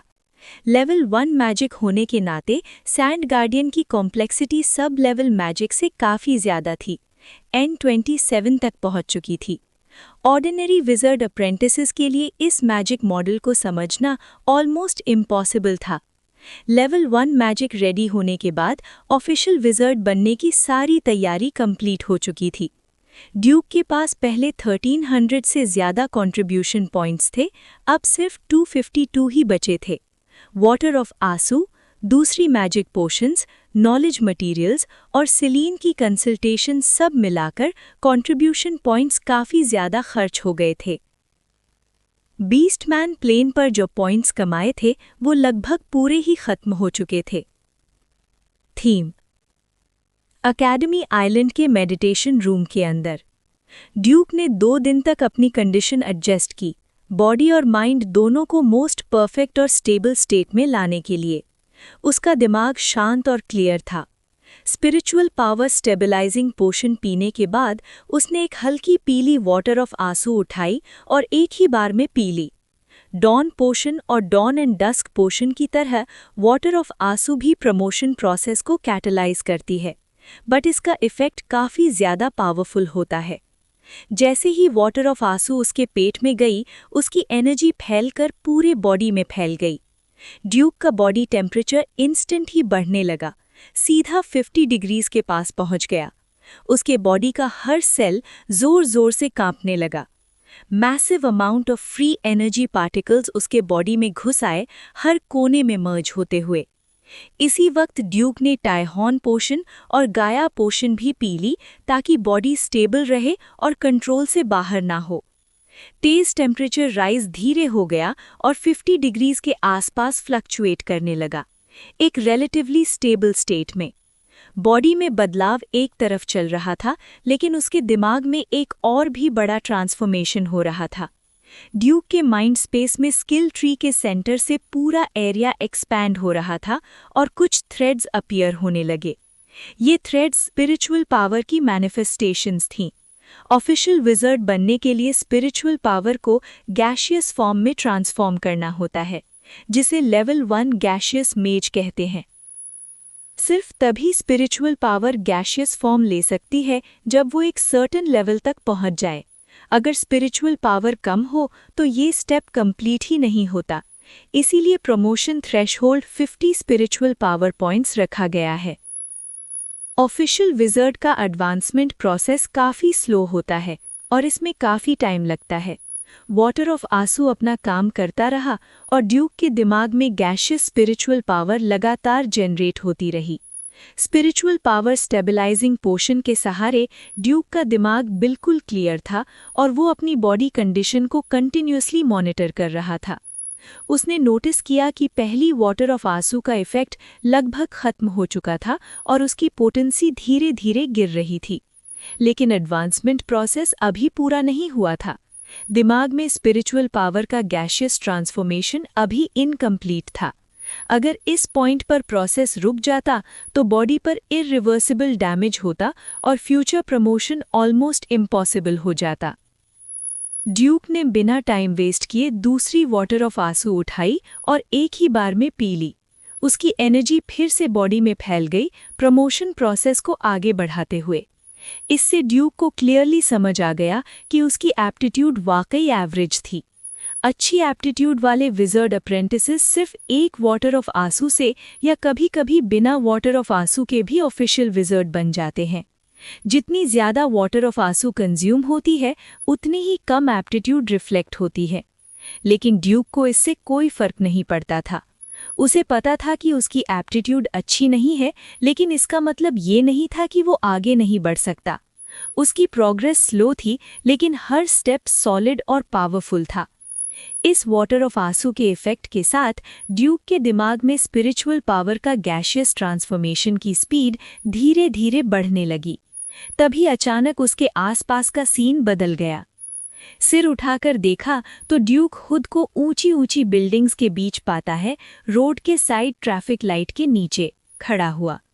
उसके पीछे काउंटलेस ऑफिस वर्कर्स खड़े थे। सबके चेहरों पर थकान साफ दिखती थी। एक पल के ट्रांस में ड्यूक मुस्कुराया और अपनी पैंट की पॉकेट में हाथ डाला। जैसे एक्सपेक्टेड था, अंदर सिगरेट का पैकेट था। ड्यूक ने एक सिगरेट निकाली, मुंह में रखी, लेकिन तब उसे रियलाइज हुआ कि लाइटर तो लाया ही नहीं। पास खड़ा एक ब्लॉन्ड यंग लड़का शायद ड्यूक की प्रॉब्लम समझ गया। उसने अपना लाइटर निकाला और आगे बढ़ा दिया। थैंक्स, ड्यूक मुस्कुराया, सिगरेट जलाई और गहरा कश लिया। वो फेमिलियर फीलिंग वापस आ गई।